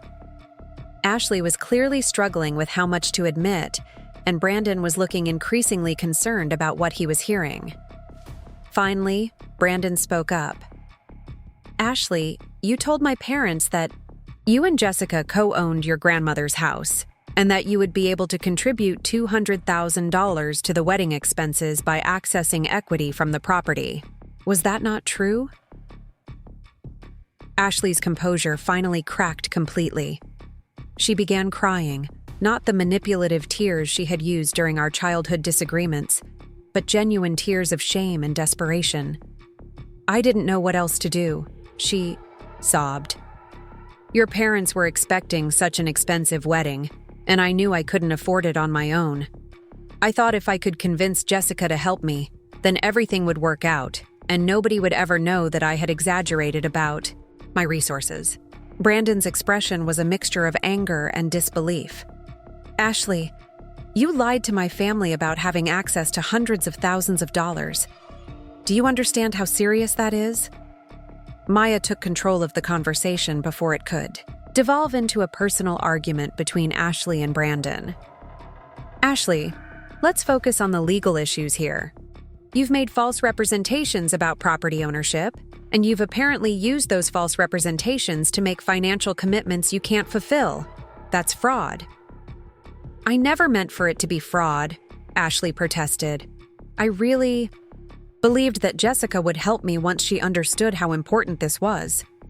I thought she would see that helping me was the right thing to do. But Jessica has made it clear that she cannot and will not take out a loan against her house to fund your wedding, Maya replied. So now you're in a situation where you've made promises you can't keep and signed contracts you can't afford. That's a serious legal problem. Maya pulled out a copy of the cease and desist letter she had sent to Ashley the previous week. Ashley, you should have received this letter by now. It formally notifies you that you must stop making false claims about Jessica's property and stop making threats about damaging her reputation. Have you read this letter? Ashley nodded miserably. I got it on Friday. And do you understand that continuing to make false claims or threats could result in criminal charges being filed against you? I understand, Ashley whispered. Maya opened a legal pad and began writing notes. Ashley, I'm going to be very clear about what needs to happen next. First, you need to immediately stop making any statements, written or verbal, that suggest you have ownership rights to Jessica's house. Second, you need to correct any false impressions you've created with wedding vendors, Brandon's family, or anyone else about your financial resources. Third, you need to make arrangements to fulfill the financial commitments you've already made without involving Jessica in any way. How am I supposed to do that? Ashley asked desperately. I've already put down deposits totaling $30,000, and I owe vendors another $40,000 in payments over the next month. I don't have that kind of money. The numbers were staggering. Ashley had committed to spending $70,000 on wedding expenses without having the resources to pay for them. Even if I had been willing to help her, which I wasn't, $70,000 was far more than the $20,000 I had already lent her and couldn't afford to lose. Brandon was staring at Ashley with an expression of complete shock. Ashley, where did you think the money was going to come from? Even if Jessica had agreed to help you, $70,000 is a significant amount of money. I thought we could work something. Out! Ashley said through her tears. I thought maybe I could get a smaller loan from Jessica's house, and maybe your parents could help more, and maybe I could get a personal loan to cover the rest. It was clear that Ashley had been operating on wishful thinking rather than realistic financial planning. She had made expensive commitments in the hope that various sources of funding would materialize, but she had never actually secured any of those funding sources. Maya continued taking notes as Ashley described the full extent of her financial obligations. In addition to the wedding expenses, Ashley owed $12,000 in credit card debt and $8,000 to various friends and family members who had lent her money over the past year. Her total debt load was approaching $90,000, while her annual income from part-time retail work was less than $25,000. Ashley, Maya said when she finished documenting Ashley's financial situation, you need to understand that you're in serious financial trouble regardless of what Jessica does. Even if she were willing to lend you money, which she's not, your debt-to-income ratio is so high that you wouldn't be able to repay additional loans. What am I supposed to do? Ashley asked. I can't just cancel everything and lose all the deposits I've already paid. You may have to, Maya replied bluntly. The alternative is continuing to accrue debt you can't repay, which will only make your financial situation worse. Brandon had been quiet during most of this discussion, but now he spoke up with a firmness that surprised me. Ashley, we need to completely rethink this wedding. My parents were expecting a certain level of celebration based on the financial commitments you told them you could make, but it's clear that those commitments were unrealistic. But Brandon, Ashley pleaded, this is supposed to be our special day. Your family is going to think I'm some kind of fraud if we suddenly downscale everything. You are some kind of fraud, Brandon replied, his voice rising with anger. You lied to my family about your financial situation. You made promises you couldn't keep, and you asked your sister to go into debt to cover up your deceptions. That's exactly what fraud is. The tension in the room was becoming uncomfortable, and Maya intervened to keep the meeting focused on legal rather than personal issues. Brandon, Ashley, I understand that you have personal matters to work out between yourselves, but right now, we need to focus on resolving the legal problems Ashley has created. Maya turned back to Ashley with a serious expression. Ashley, I need to know if you're prepared to comply with the demands in the cease and desist letter. Are you willing to stop making false claims about Jessica's property and stop pressuring her for financial assistance? Ashley looked around the room helplessly, her eyes moving from Maya to me to Brandon and back again. I could see her finally, accepting that her manipulation and pressure tactics had failed, and that she was going to have to deal with the consequences of her poor decisions without dragging me down with her. Yes, she said finally. I'll stop posting about the house, and I won't ask Jessica for money anymore. And will you take steps to correct the false impressions you've created with wedding vendors and other parties about your financial resources? Ashley nodded reluctantly. I'll figure out how to handle the vendor situations. Maya made notes about Ashley's commitments, then looked at Brandon. Brandon, I need to ask if you're planning to take any legal action regarding the false representations Ashley made to your family about her financial situation. Brandon considered the question carefully before responding. I need to discuss this situation with my parents, and probably with our own attorney. Ashley's deceptions have put my family in an awkward position, and we need to understand our options. The implication was clear. Brandon's family had been deceived just as much as I had, and they were considering their own legal remedies for Ashley's fraud. Ashley's problems were multiplying beyond just her conflict with me. Maya concluded the meeting by reviewing the key points that had been discussed and the commitments Ashley had made. She emphasized that any future violations of the cease and desist letter would result in immediate legal action, and she advised Ashley to seek professional financial counseling to address her debt problems. As we prepared to leave, Brandon pulled me aside for a private conversation. Jessica, I want you to know that I had no idea Ashley was lying about the house situation. If I had known she was pressuring you to take out loans to pay for our wedding, I would have put a stop to it immediately. I appreciate that, Brandon, I replied. I know this situation is difficult for everyone involved. I also want you to know that Ashley and I are going to have some serious conversations about our relationship and our future together. What she's done isn't just dishonest. It's shown me a side of her character that I'm not sure I can accept. I felt a pang of sadness for Brandon, who was clearly struggling with the realization that the woman he had planned to marry was capable of systematic deception and manipulation. But I also felt relieved that someone else finally understood the extent of Ashley's behavior and the impact it had on everyone around her. After Brandon and Ashley left, Maya and I debriefed about the meeting. She was pleased with how it had gone, particularly with Ashley's recorded admissions about making false representations and her commitment to stop pressuring me for money. This meeting serves several important purposes, Maya explained. First, it documents Ashley's acknowledgement that she has no legal claim to your property. Second, it creates a record of her commitment to stop making false representations. And third, it shows that you've tried to resolve this matter reasonably before pursuing more aggressive legal action. What happens if Ashley doesn't follow through on her commitments? I asked. Then we have clear grounds for harassment charges and possibly fraud charges depending on how she's represented her financial situation to vendors and other parties. But I think she understands now that she's in serious legal trouble, and I expect she'll comply with the cease and desist letter. Maya was right about Ashley's compliance.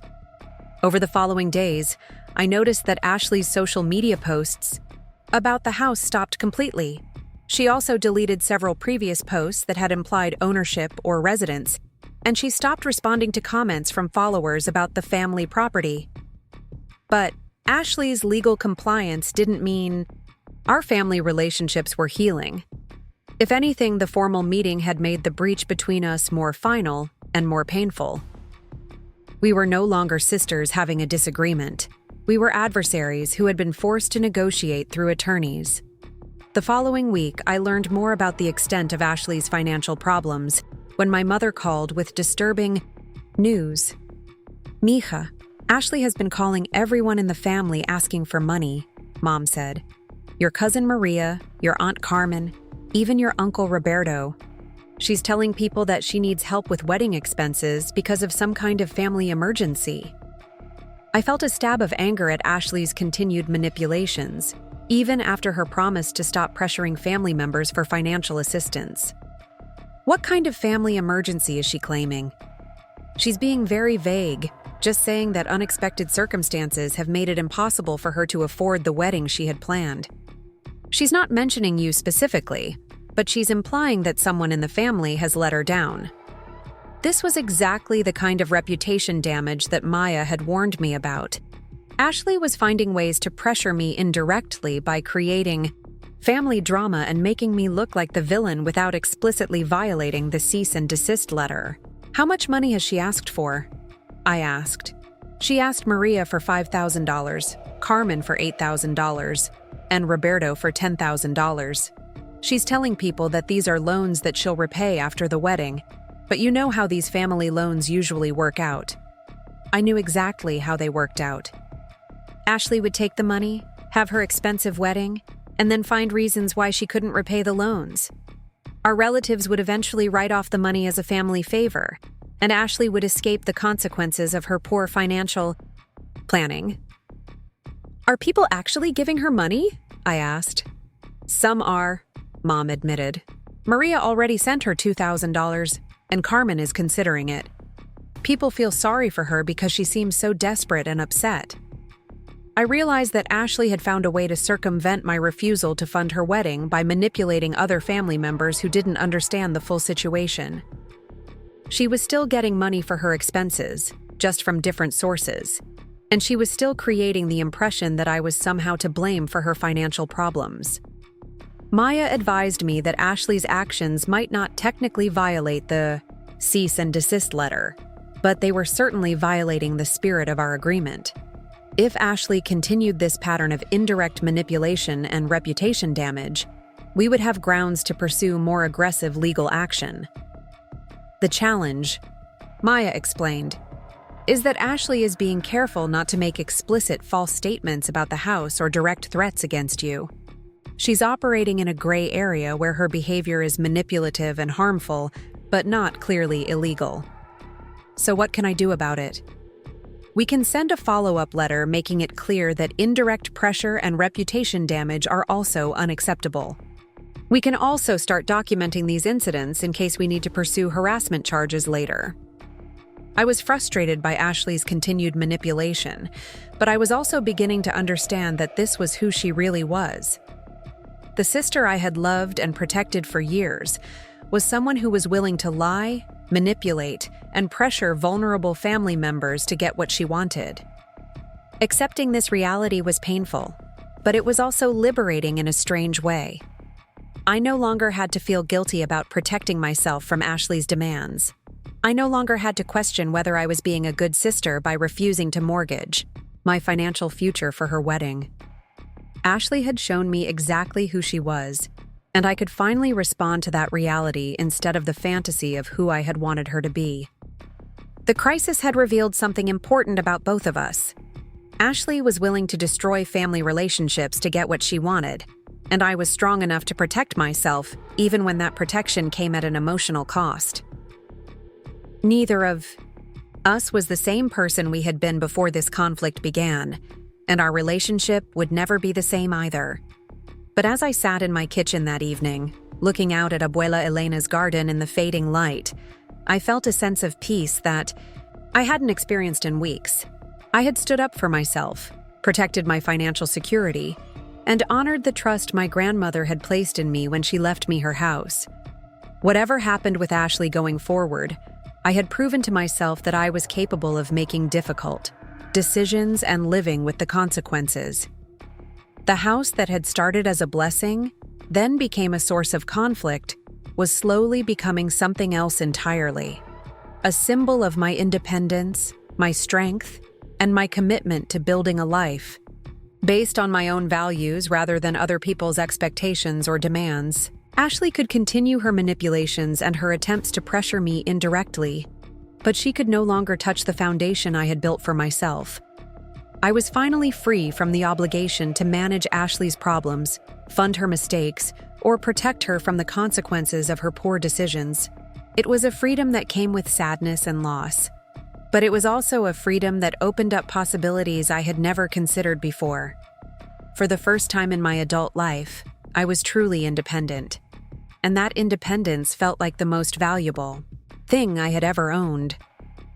2 weeks after the meeting at Maya's office, I thought the worst of the Ashley situation was behind me. Her social media posts about the house had stopped. She wasn't contacting me directly anymore, and I had begun to settle back into something resembling a normal routine. That illusion of peace shattered on a Tuesday morning when I discovered that Ashley had escalated her campaign in ways I never could have anticipated. I was getting ready for work when Mrs. Patricia Williams, my elderly neighbor, knocked on my front door. Mrs. Williams had lived next to Abuela Elena for over 20 years, and she had become something of a surrogate grandmother to me since I moved into the house. She was standing on my porch holding a folded newspaper, her expression troubled and apologetic. "Jessica, dear, I'm so sorry to bother you this early, but I thought you should see this before you left for work," she said, handing me the newspaper. "There's an article in the community section that mentions you and your house." My heart sank as I unfolded the Sacramento Community Herald, a small local paper that covered neighborhood news and human interest stories. There, in the middle of page 3, was an article titled, "Family Feud Over Inheritance Threatens Historic Wedding Plans." The article was accompanied by a photo of Ashley in her engagement dress, looking beautiful and heartbroken. As I read through the article, I felt my anger building with each paragraph.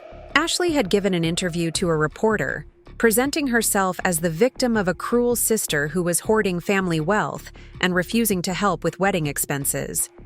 The article described me as financially secure and living alone in a valuable family property, while my sister struggled to afford her dream wedding on a retail worker's salary.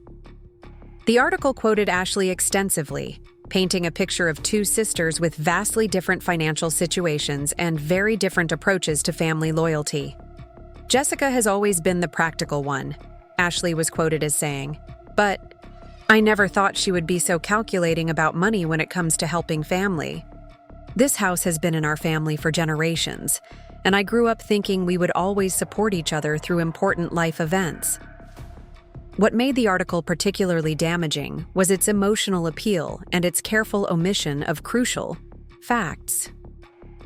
There was no mention of the $20,000 I had already lent Ashley, no discussion of the unreasonable size of her financial demands, and certainly no reference to her threats or the legal issues involved.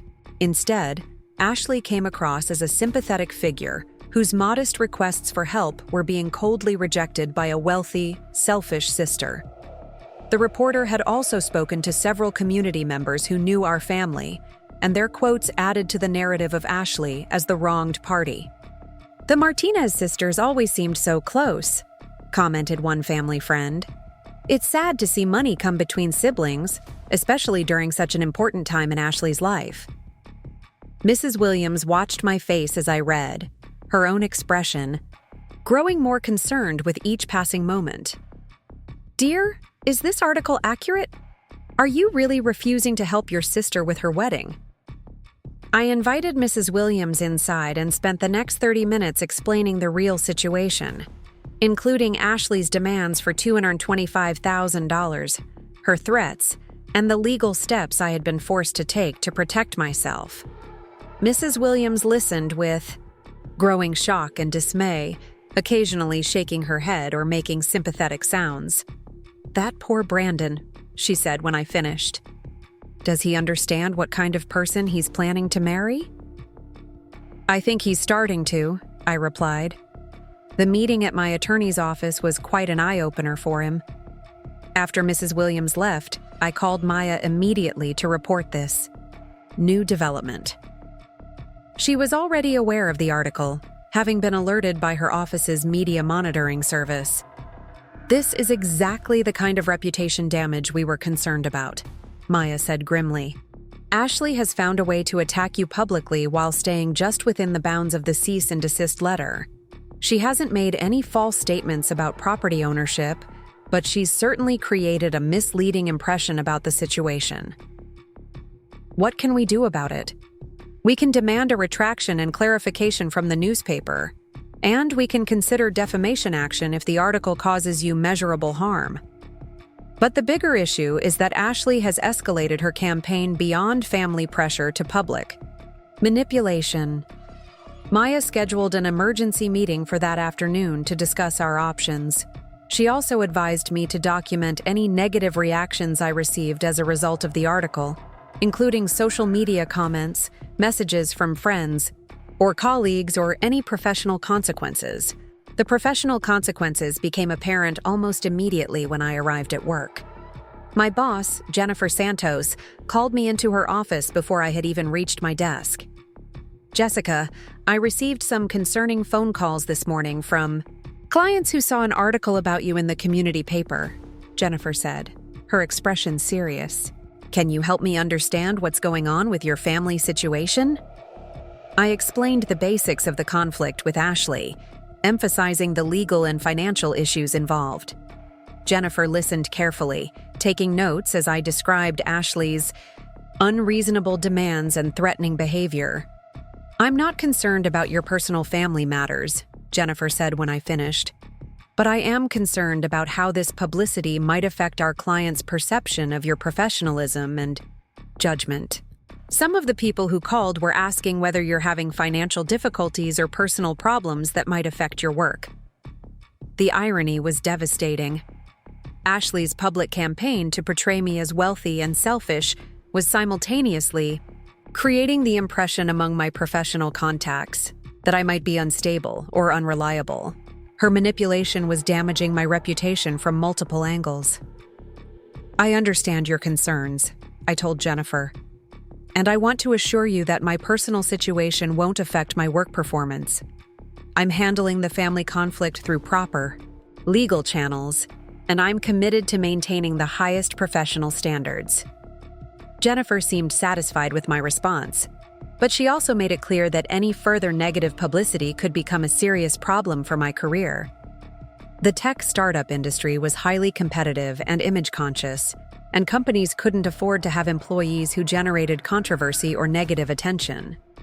That afternoon's meeting with Maya focused on developing a comprehensive response strategy. She had already contacted the Sacramento Community Herald to demand a follow-up article that would present my side of the story, and she was preparing documentation for potential defamation claims. "The challenge," Maya explained, "is that Ashley has been very careful about what she said to the reporter. Most of her statements are technically accurate, even though they create a misleading overall impression. She described you as financially secure, which is true. She said you live alone in a valuable family property, which is also true. She expressed disappointment about your unwillingness to help with wedding expenses, which is her legitimate opinion. But she left out all the crucial context," I protested. "The amount of money she demanded, the threats she made, the money I've already lent her." "Exactly. And that's what we'll focus on in our response. We'll provide the full context that was missing from the original article." Maya had also been investigating Ashley's recent activities and had discovered some disturbing developments. Ashley had apparently approached several local wedding vendors, claiming that payment delays were due to a family legal dispute over inherited property. She was using the genuine legal conflict as an excuse for her inability to pay vendors, while simultaneously implying that she had legitimate claims to property that was being withheld from her. "This is getting into fraud territory," Maya warned. "If Ashley is using false or misleading statements about property disputes to delay payments or secure credit, she could be facing criminal charges." We decided to take a multi-pronged approach to Ashley's latest escalation. First, Maya would work with the newspaper to publish a corrective article providing the full context of the situation. Second, we would send Ashley a new cease and desist letter specifically addressing the newspaper interview and demanding that she stop making public statements about our family dispute. Third, we would begin documenting any evidence of Ashley using the property dispute as an excuse for fraudulent business practices. The newspaper's editor, Robert Chen, was surprisingly receptive to Maya's request for a follow-up article. He explained that the original piece had generated more reader response than usual, with many people commenting on the family dynamics and expressing strong opinions about inheritance fairness. "We're always interested in providing balanced coverage," Robert told Maya during their phone conversation. "If there are important facts that were omitted from the original article, we'd be happy to publish a follow-up piece that provides additional context." Maya arranged for me to give my own interview to the same reporter who had spoken with Ashley, with the understanding that any article would include my perspective alongside Ashley's original statements. The interview was scheduled for Thursday afternoon, giving me 2 days to prepare my talking points and gather supporting documentation. Wednesday evening brought an unexpected visitor to my door. Brandon arrived alone, looking tired and stressed, in a way that made him seem years older than he had just 2 weeks earlier. "Jessica, I hope it's okay that I came by without calling first," he said when I answered the door. "I've been trying to reach Ashley all day, but she's not responding to my calls or texts, and I really need to talk to someone who understands. What's been happening?" I invited him in and offered him coffee, which he accepted gratefully. As we sat in my living room, Brandon explained that his relationship with Ashley had been deteriorating rapidly since the meeting at Maya's office. "My parents are furious about the lies Ashley told them regarding her financial situation," Brandon said. "They feel like they've been made to look foolish in front of their friends and business associates because they've been bragging about the expensive wedding they were helping to fund." Brandon's father, it turned out, was a successful investment advisor whose reputation depended partly on his ability to make sound financial judgments. Learning that he had been deceived by his future daughter-in-law about such basic facts, as property ownership and available resources had been both personally embarrassing and professionally damaging.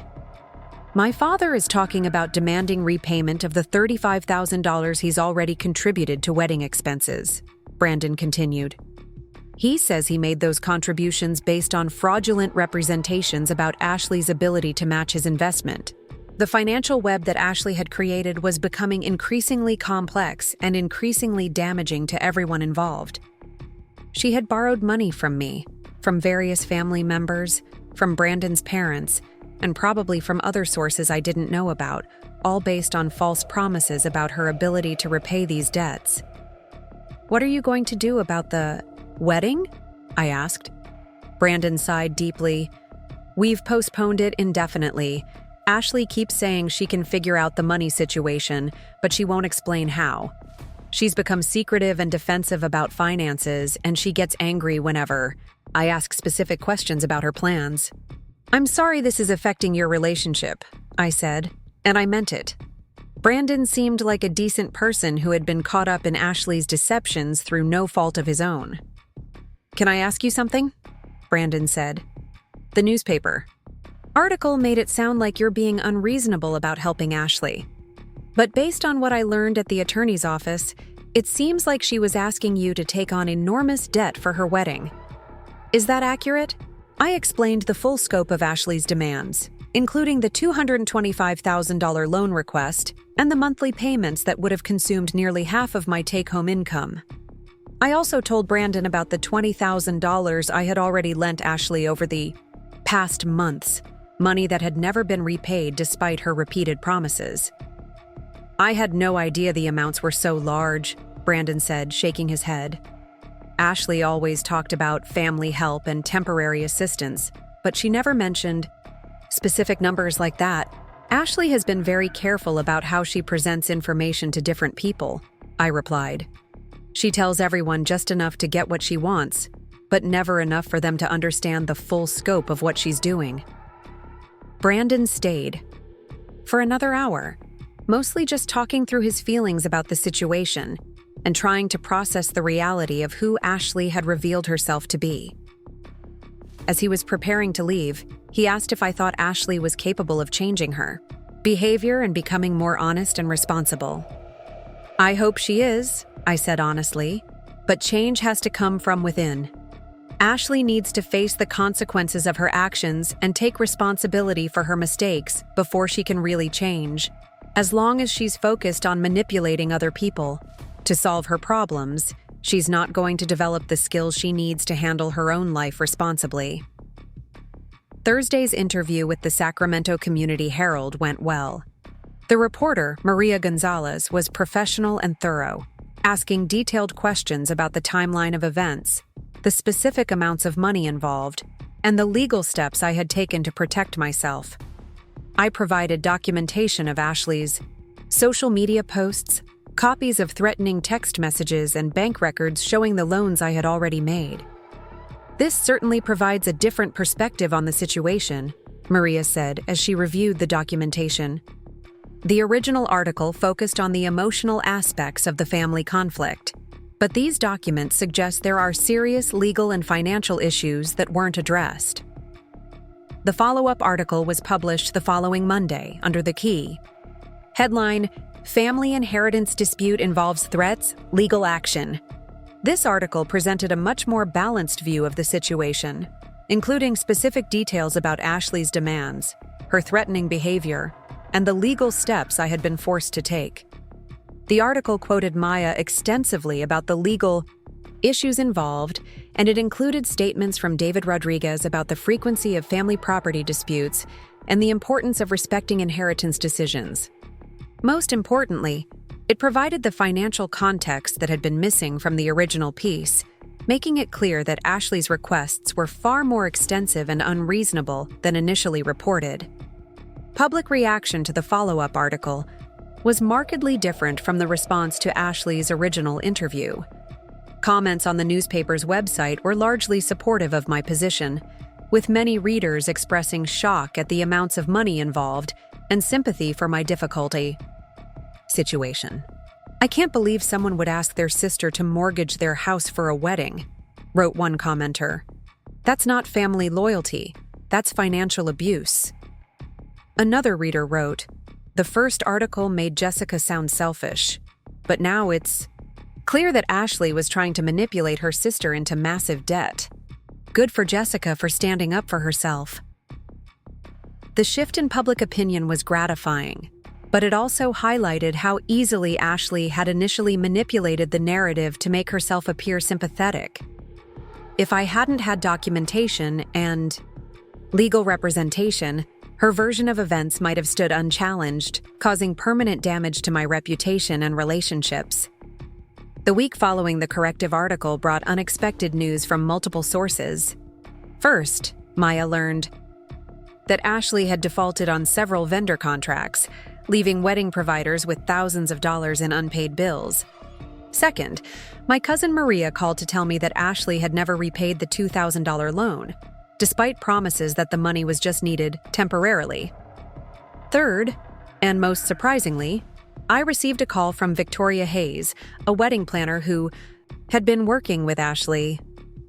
Ms. Martinez, I hope you don't mind my calling you directly, Victoria said, but I'm in a very difficult situation with your sister's wedding planning, and I'm hoping you might be able to provide some clarity. Victoria explained that Ashley had hired her 6 weeks earlier to coordinate various aspects of the wedding, including venue selection, catering arrangements, and vendor management. Ashley had presented herself as having substantial family, financial backing, and had authorized Victoria to make deposits and commitments totaling nearly $50,000. The problem Victoria continued, is that Ashley hasn't made any of the payments she promised, and now she's claiming that there's a family legal dispute that's preventing her from accessing her funds. She's asking me to contact you directly to work out payment arrangements. I was stunned by the audacity of Ashley's latest manipulation. Not only was she continuing to rack up debt she couldn't pay, but she was now trying to involve me directly in her financial obligations to third parties. Ms. Hayes, I need to be very clear about something, I said. I have no financial obligations related to Ashley's wedding, and I haven't authorized anyone to make purchases or commitments on my behalf. Ashley has been misrepresenting her financial situation and her access to family resources. Victoria was quiet for a moment, probably processing the implications of what I had just told her. Ms. Martinez, are you saying that Ashley doesn't have access to the family funds she's been claiming? That's exactly what I'm saying. Ashley has no legal claim to any property or funds that belong to me, and she certainly doesn't have authorization to commit me to any financial obligations. I referred Victoria to Maya for additional legal guidance, and I learned later that Victoria was considering legal action against Ashley for fraud and breach of contract. Ashley's deceptions were finally catching up with her in ways that would have real legal and financial consequences. The following Friday brought the resolution I had been hoping for since this entire ordeal began. Ashley called me directly for the first time in weeks, and her tone was completely different from any of our previous conversations. Jessica, I need to talk to you, she said, her voice small and defeated. Can we meet somewhere? I think I've made some terrible mistakes and I need help figuring out how to fix them. We agreed to meet at a neutral location, a coffee shop downtown that neither of us frequented regularly. When I arrived, Ashley was already there, sitting in a corner booth with her hands wrapped around a cup of coffee that looked like it had been sitting untouched for a while. She looked exhausted and older somehow, as if the weight of her deceptions had finally caught up with her. I'm in serious trouble, Ashley said without preamble when I sat down across from her. I owe money to more people than I can count. Brandon's family is threatening to sue me, and several vendors are talking about taking legal action for breach of contract. She pulled out a notebook filled with handwritten lists and calculations, evidence of her attempts to track the full scope of her financial obligations. The numbers were staggering, over $120,000 in total debt to family members, vendors, credit card companies, and other creditors. I never meant for it to get this bad, Ashley continued, tears starting to fall. I thought I could figure out a way to make everything work, but each solution just created more problems. Ashley, why are you telling me this? I asked. What do you want from me? I want to apologize, she said, looking directly at me. For the first time since I had arrived. I was wrong to demand money from you, wrong to threaten you, and wrong to try to manipulate you through family pressure and public embarrassment. You were right to protect yourself, and I'm sorry it took me so long to understand that. The apology felt genuine, but I was still cautious about Ashley's motivations. She had proven herself capable of sophisticated manipulation, and I couldn't be sure this wasn't another attempt to get what she wanted through different tactics. What are you going to do about the debt situation? I asked. I'm filing for bankruptcy, Ashley replied. My attorney says it's the only way to deal with obligations this large without destroying my life completely. The wedding is obviously canceled, and Brandon and I have broken up. I need to start over and try to rebuild my life more responsibly. Learning about the bankruptcy and the end of Ashley's engagement was shocking, even though both developments seemed inevitable given the scope of her financial problems. Ashley had gambled everything on her ability to manipulate others into funding her unrealistic dreams, and she had lost catastrophically. I'm sorry things worked out this way, I said, and I meant it. Despite everything Ashley had done, I didn't take pleasure in seeing her life fall apart so completely. There's something else, Ashley said. I want to make things right with you, even if I can't fix everything else. I know I can't repay the $20,000 I owe you right now, but I want to set up a payment plan and stick to it this time. It might take years, but I want to prove that I can be responsible about money." The offer to repay the loan was unexpected, and it suggested that Ashley might be genuinely committed to changing her behavior.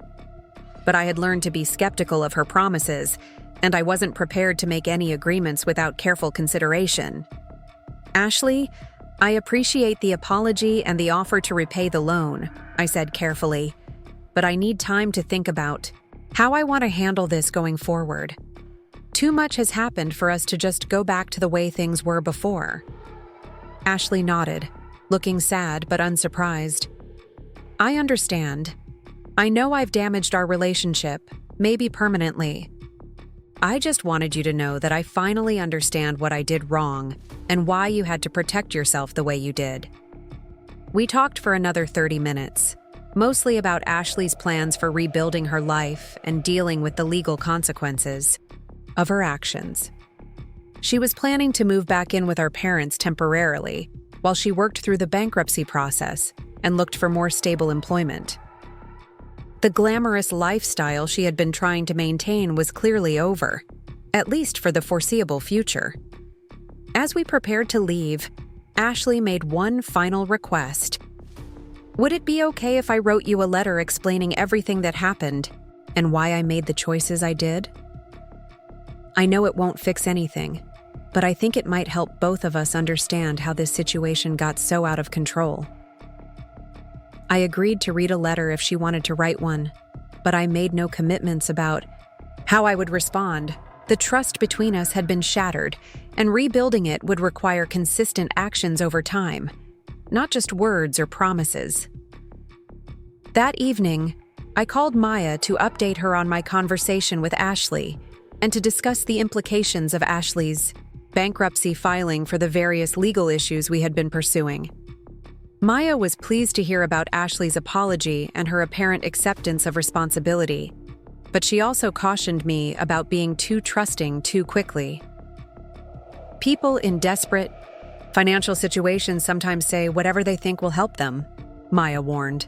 Ashley's apology might be genuine, or it might be another manipulation designed to get you to drop legal protections or provide financial assistance.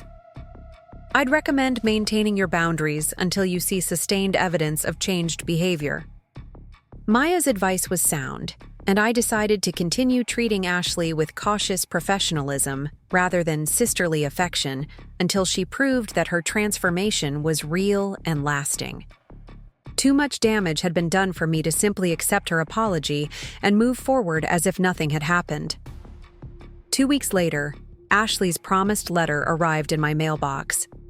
It was 12 pages long, handwritten in Ashley's careful script, and it provided a detailed explanation of how she had gotten into such serious financial trouble. The letter was painful to read, not because it contained new revelations about Ashley's behavior, but because it revealed how long she had been living beyond her means and lying to herself about the consequences. According to the letter, Ashley's financial problems had started in college, when she had begun using credit cards to maintain a lifestyle that her part-time jobs couldn't support.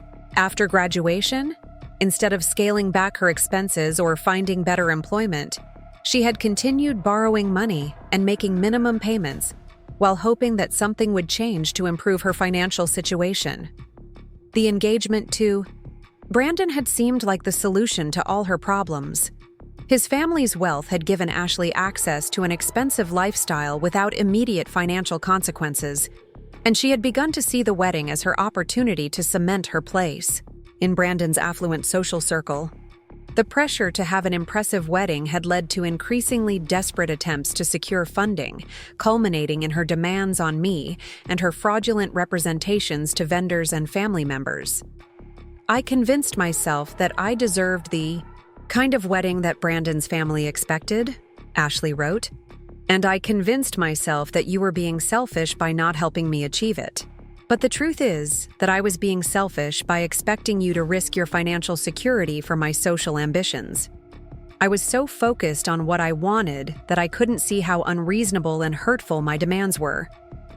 The letter included specific apologies for the threats she had made, The lies she had told about property ownership, the manipulation of family members, and the public embarrassment she had caused through the newspaper interview.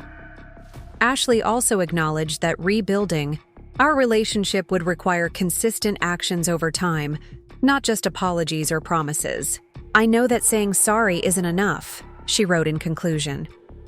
"I need to prove through my actions that I can be the kind of person who deserves your trust and respect.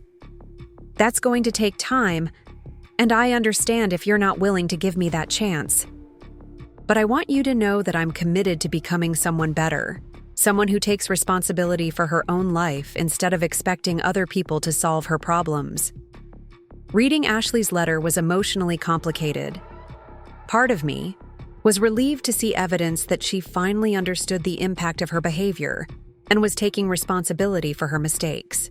But another part of me remained skeptical about whether this transformation would last once the immediate crisis had passed.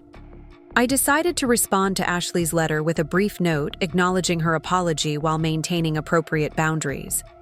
I thanked her for the explanation and the apology, but I made it clear that rebuilding our relationship would depend on sustained changes in her behavior over time. 6 months later, I can report that Ashley has kept her word about changing her approach to money and responsibility. She moved back in with our parents, found a full-time job with benefits, and has been making small but consistent payments toward the money she owes me. The bankruptcy process eliminated most of her other debts, giving her a genuine fresh start that she seems to be taking seriously. Our relationship remains somewhat distant and formal, more like friendly acquaintances than sisters. We exchange polite messages on birthdays and holidays, and we see each other at family gatherings, but we haven't rebuilt the close bond we once shared. Maybe that's for the best. The sister I thought I knew was partly a fantasy, and the real Ashley is someone I'm still getting to know. The house that started this entire conflict has become something entirely different for me now. It's no longer just Abuela Elena's legacy or my financial security. It's become a symbol of my ability to protect myself and make difficult decisions, when necessary. I've added a small garden gate with a plaque that reads Elena's Garden in honor of my grandmother, and I've started hosting small gatherings for friends and neighbors who appreciate the history and beauty of the property. I never did take out that home equity loan, and I never regretted that decision. Instead, I used my stable financial position to pursue additional professional development, earning certifications that led to a promotion and a significant salary increase. The security I protected by refusing Ashley's demands has given me the freedom to take calculated professional risks that have paid off handsomely. As for Brandon, he has moved on with his life as well. I heard through family connections that he's dating someone new, a woman who works in his field and shares his values about financial responsibility. I hope he's learned from his experience with Ashley and will be more careful about verifying important information in future relationships. The most important lesson I learned from this entire experience is that protecting yourself from manipulation isn't selfish, even when the manipulation comes from family members. Ashley's demands weren't reasonable just because she was my sister, and her financial problems weren't my responsibility just because I had the resources to help her. Setting boundaries and enforcing them consistently is an act of self-respect that benefits everyone involved in the long run. I also learned that people can change, but only when they're forced to face the consequences of their actions rather than being rescued from them. If I had given Ashley the money she demanded, I would have enabled her irresponsible behavior and prevented her from learning the lessons she needed to learn. By refusing to fund her mistakes, I gave her the opportunity to develop real financial responsibility and personal accountability. The final resolution came a year after Ashley's initial demand, when she sent me a check for $500 along with a note explaining that she had received a small bonus at work and wanted to make an extra payment toward her debt. The gesture was small, in financial terms, but it represented something much larger. Ashley taking concrete action to repair the damage she had caused, rather than just apologizing or making promises. I deposited the check and sent Ashley a brief thank you note, acknowledging her payment and her continued progress toward financial responsibility. We're not close friends, and we may never be, but we've found a way to coexist as family members who respect each other's boundaries and independence. The locks I changed during the height of our conflict remain unchanged. Ashley has never asked for a new key, and I've never offered one. The physical boundary I created has become a symbol of the emotional boundaries that were necessary for both of us to grow and change. Sometimes the most loving thing you can do for someone is refuse to enable their destructive behavior, even when that refusal comes at great personal cost. My house is truly mine now, in ways that go beyond legal ownership. It's a space where I make my own decisions, maintain my own standards, and welcome people who respect the boundaries I've established. Ashley may have demanded half of its value, but in the end, her demands only made me more appreciative of what I already possessed, not just a beautiful home, but the strength and independence to protect it. Up next, you've got 2 more standout stories right on your screen. If this one hit the mark, you won't want to pass these up. Just click and check them out.